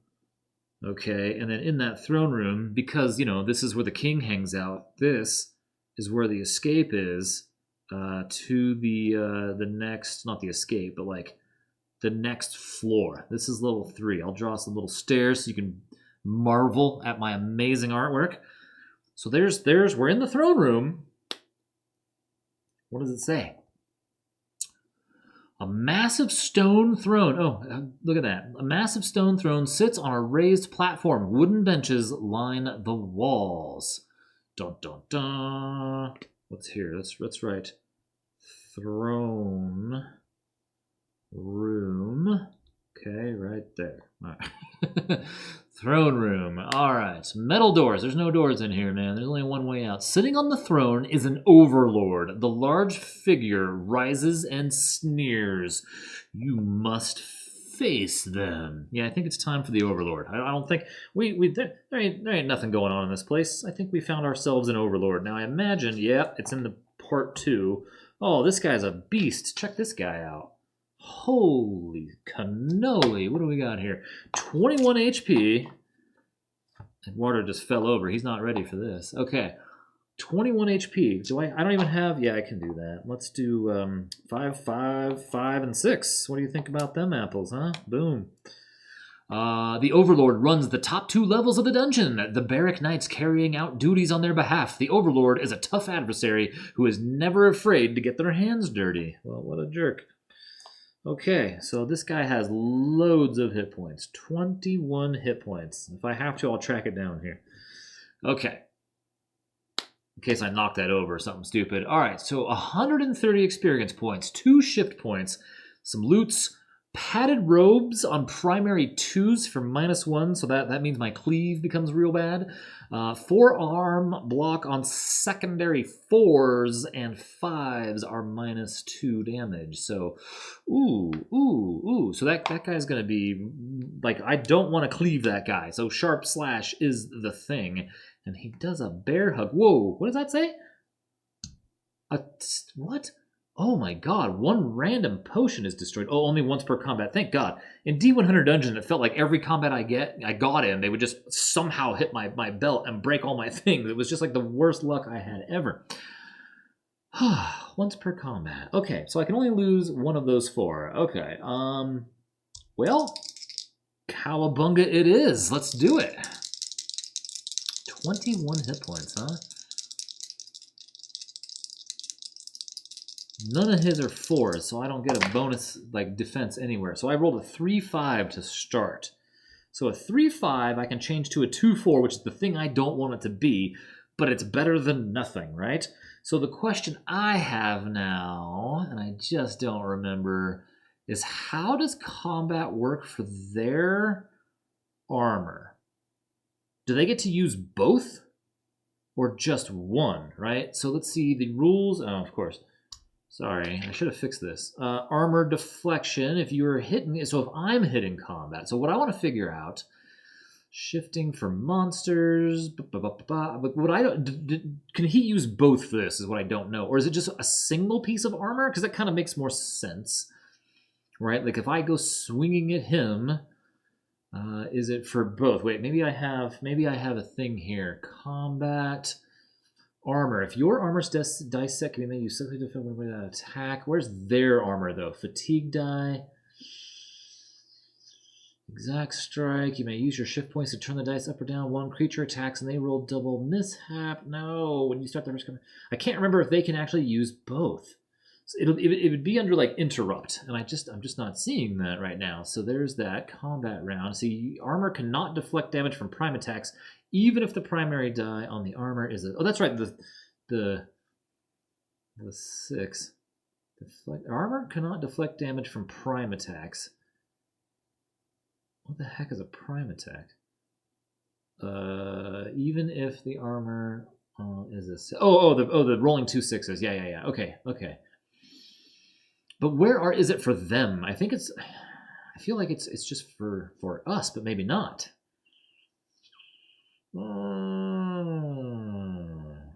I feel like there's a whole thing that I remember reading, and maybe I'm just mistaken. Interrupt stats, right?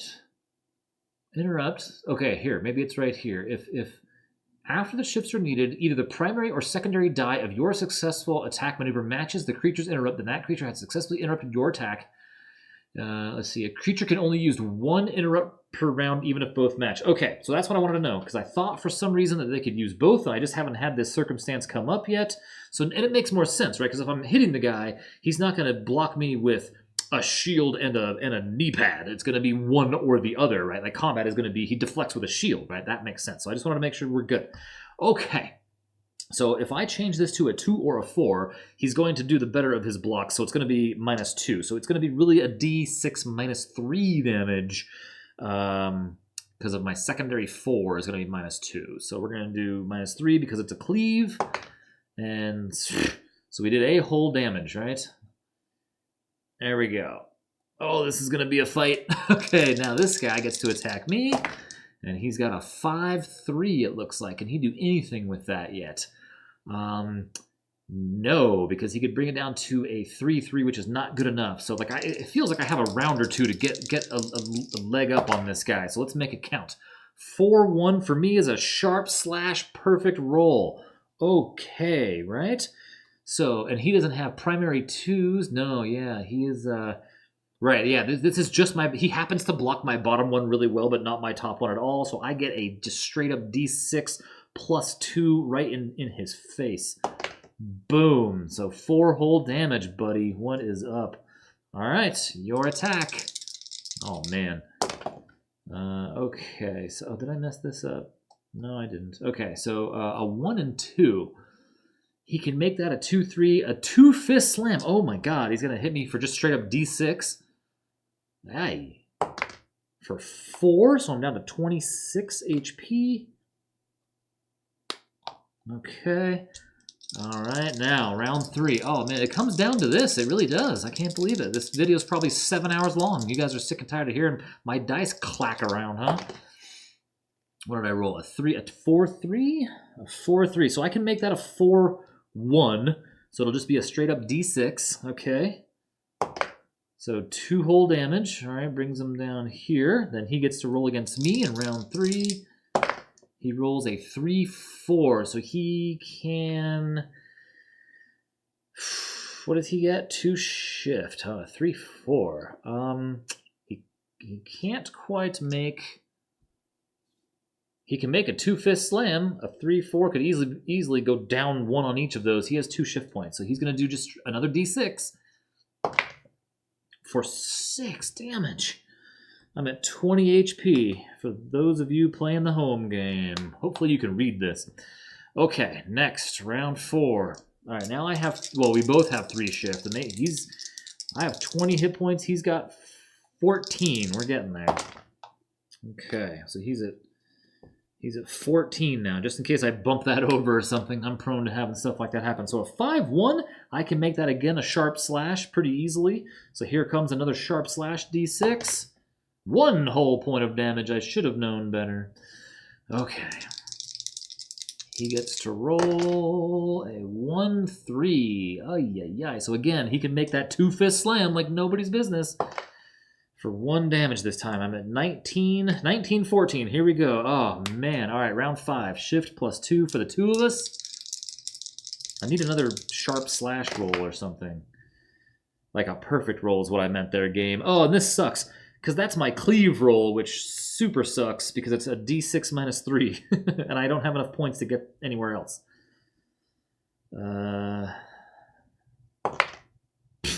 So I did -2 damage to him. And he is going to hit me for... Well, he can make that a 3-3 or a 2-3. Is that... Am I reading it wrong? It is a 2. I thought it was a 3-3. A 2-3 pretty easily. So he's going to, again, D6 slam me. For, 6 damage again. So I'm at 13. Okay. Oh, my God. Whew. All right. Final round. Here we go. Round 6. So I've got... Oh, that's garbage. I need that die to be way low. Or the other one be a 6. So I can make this... Again, here's that D6 minus 3 roll. So I'm going to do no damage. He is going to do a... So he has 5 points to mess with. So he can, again, do the... Yeah, because if he has 5 points, just like me, he can make that 6 minus 3, 4 minus 2. That's 5, so he can hit me with a D6 again. Oh, my God. I don't know. Whatever. That's 3 more damage. So I'm at 10 hit points. I don't know... is the top one always like considered the better damage one for them? Like the more damage? I don't actually know. All right, here we go. I've got a 5-6. That sucks. I can only make that a cleave. So again, I'm at a D6 minus 3. I do no damage. He rolls a... Yeah, and so he can keep doing this. Like there is almost nothing that he can't roll. He would have to roll... Even a 5-6 for him can do that 2-fist slam over and over. Even a 5-6. Yeah. Is there nothing that he can't roll? If he rolls a 6-6, he does a special thing. If he rolls a 6-5, he's 4, 5. He'd have to roll a 6-5 to miss me. That's the only way that he can miss. Okay, of course, 6 damage. So I have 4 hit points. Okay, so now we have to learn something else about combat here. I think the way this goes is instead of attacking, I can drink my potion in combat? Yeah, does that sound like something I could do? Oh my god. I've never mishap rolls, armor deflection. You can only deflect damage, armor dice, potion bombs. I'm sure it says somewhere in here. So let's try this, because it's not looking good. So I don't know how the god thing works either, right? We haven't done that ever either. I've never done that. Wow. I'm flipping through the manual here, trying to see if I can find anything that's going to help me, because we're in really bad shape all of a sudden. Like, this guy has one roll to where he can't hit me, and I keep rolling 6s for their damage, and I keep rolling low for mine. So I need a miracle to not die here. This can't be the end of Eduardo. This can't be. It's in here somewhere. I feel like I know I've read it. I'm just not seeing it.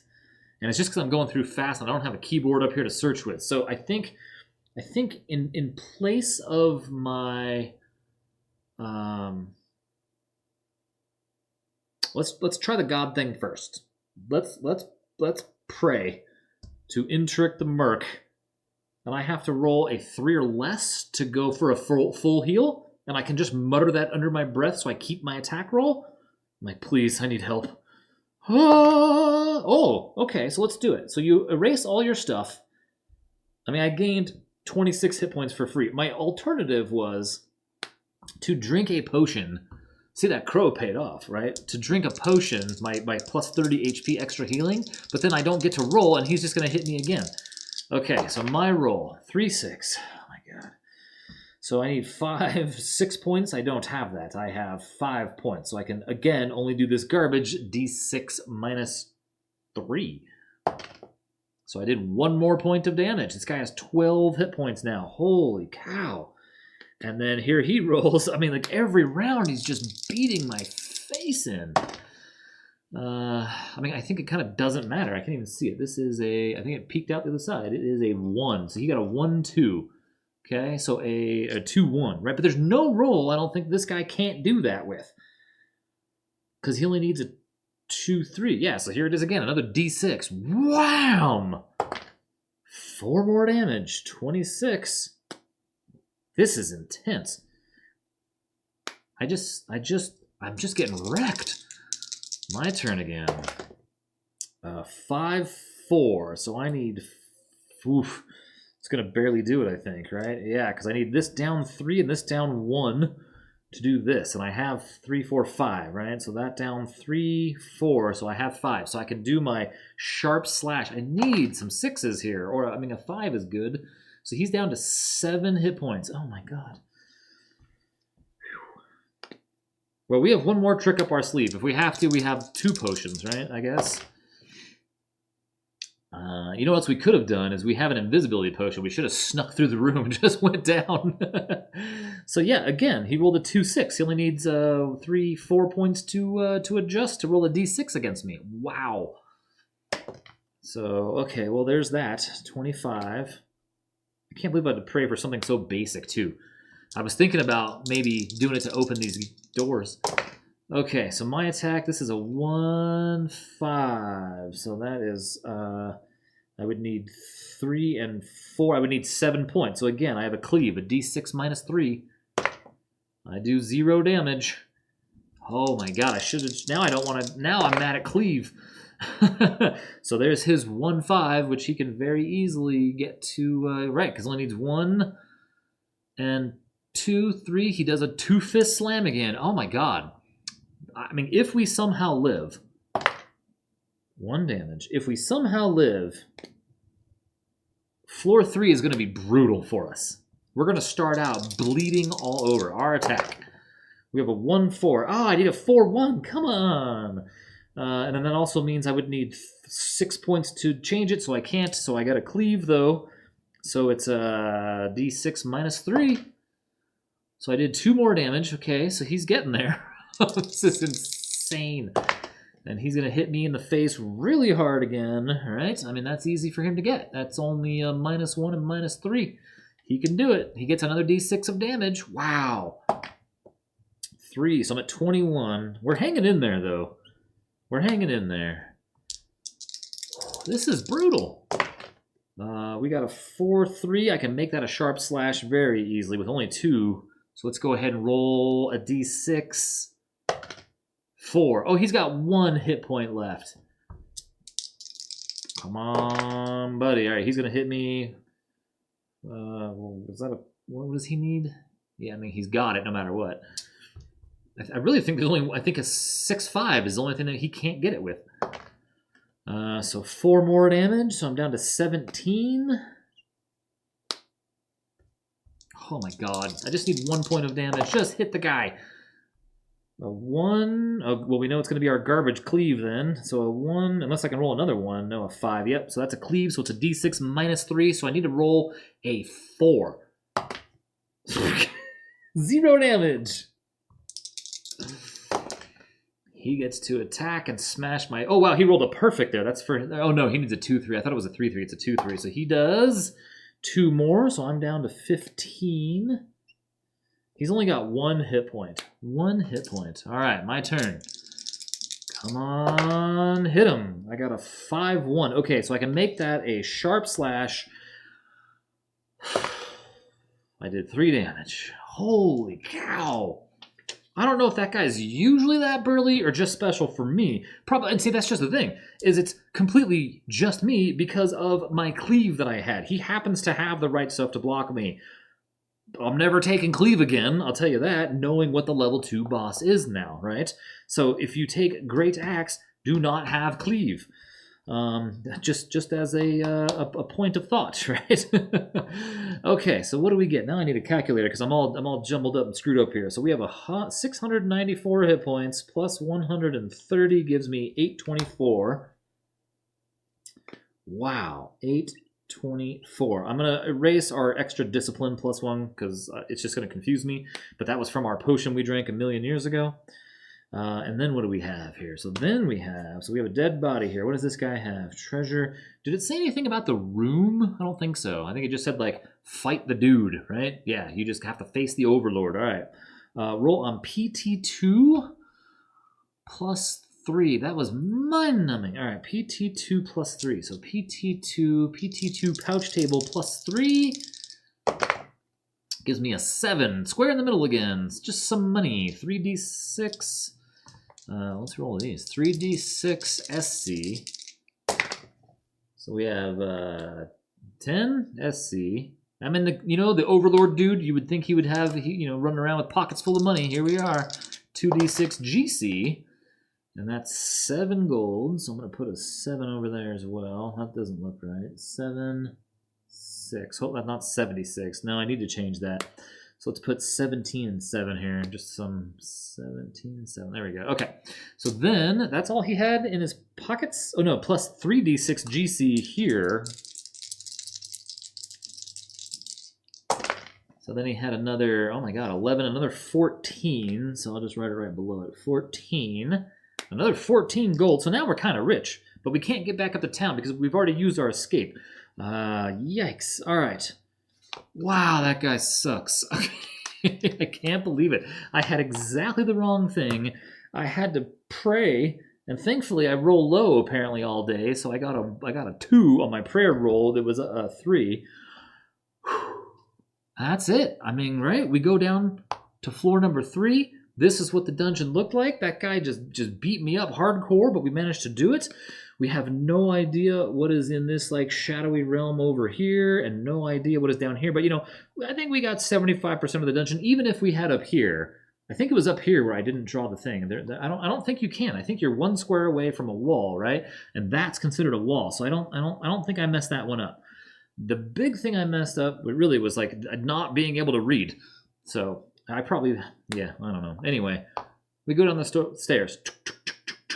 And then if I recall correctly, we have to spend a ration. So we're going to go from 7, because we're going to rest on the stairs, to 6. And I believe you actually heal 2 hit points per your level, right? So I'm level 3, so I just healed 6 points, so I'm back to 21. Yeah, I think that's what happened. So this is going to be a little brutal. Starting out on floor 3, even though we're level 3, I don't really feel like we've got a lot of advantage because we don't have a third maneuver yet, right? Like, now, granted, we found some stuff, we've got some things, but what we don't have is a good way to deal with like this. This should have been big loot for us, and we should have been able to get something really good and take it into the dungeon, right? Now, like any good rogue like dungeon crawler, you don't get good stuff. You get a bunch of like random things, and you don't know what they are and what you can do with them. And so I kind of feel like that's sort of where we're at. I mean, we've picked up some treasure. Well, this all I dropped off in town. I do have one of the. Let's do this. Let's do 4 and 0. Let's say I just made some salve right now just to give me 10 more hit points, which again cannot go over my maximum. But since I can't go to town, that'll put me at 21 plus 10 is 30 is my max. So we're going to go to 30 HP so that we start out fully healed on floor 3. The journey of Eduardo. Okay, well, thanks so much for watching, everybody. This is an absolute blast to play. The PDF, you get both of those books. In case it's not clear, you actually get, if you buy just the PDF for $8, you get both of these. That's why it's 201 pages or whatever, right? Because this one's 150 pages of tables, and this one's only 145 pages of it's like 40 pages or something. Like only 37 are rules. The rest are all like the sheets you need. And so you get both of these for $8 for the PDF. I tend to shop at Drive-Thru RPG. That is just me. That is just what I tend to do. Right or wrong, I don't know. I didn't in this case. I went straight to the DR Games website because I bought the physical books. And when you buy the physical books here, this thing here, the 2D6 Dungeon paperback edition for £15, it was like $25, I think, after shipping. Shipped from the UK to the US, to the west coast of the US, took 7 days, I think, maybe 8. It was packed really well. I want to point that out. The only real issue I find is that the PDF with the bookmarks is not here. And so that's something that can be fixed when the website gets updated, but for now, I don't even know if you get those at 2D6 Dungeon. But if you head on over to itch, this is the website, over here. You can let's see, it's d-r-games.itch.io/2D6 Dungeon, all lowercase. And this one clearly shows you get the one that says version for tablet, and that's the one I have now that has the bookmarks, and it is a game changer if you're using the PDF. If you're just going to print it, it doesn't matter. But depending on what you're shopping for and what you want, I am 100% certain that if you order this from their website and then emailed Toby and said, look, here's my order number, I didn't get the tablet PDF that has the bookmarks, he would hook you up with it because he could easily see the orders and all that. It's just a bummer that it's just not there. I would think that this would be the place to go because it's his own website, not these other third-party places. And I didn't even know it was a problem until he found it for me.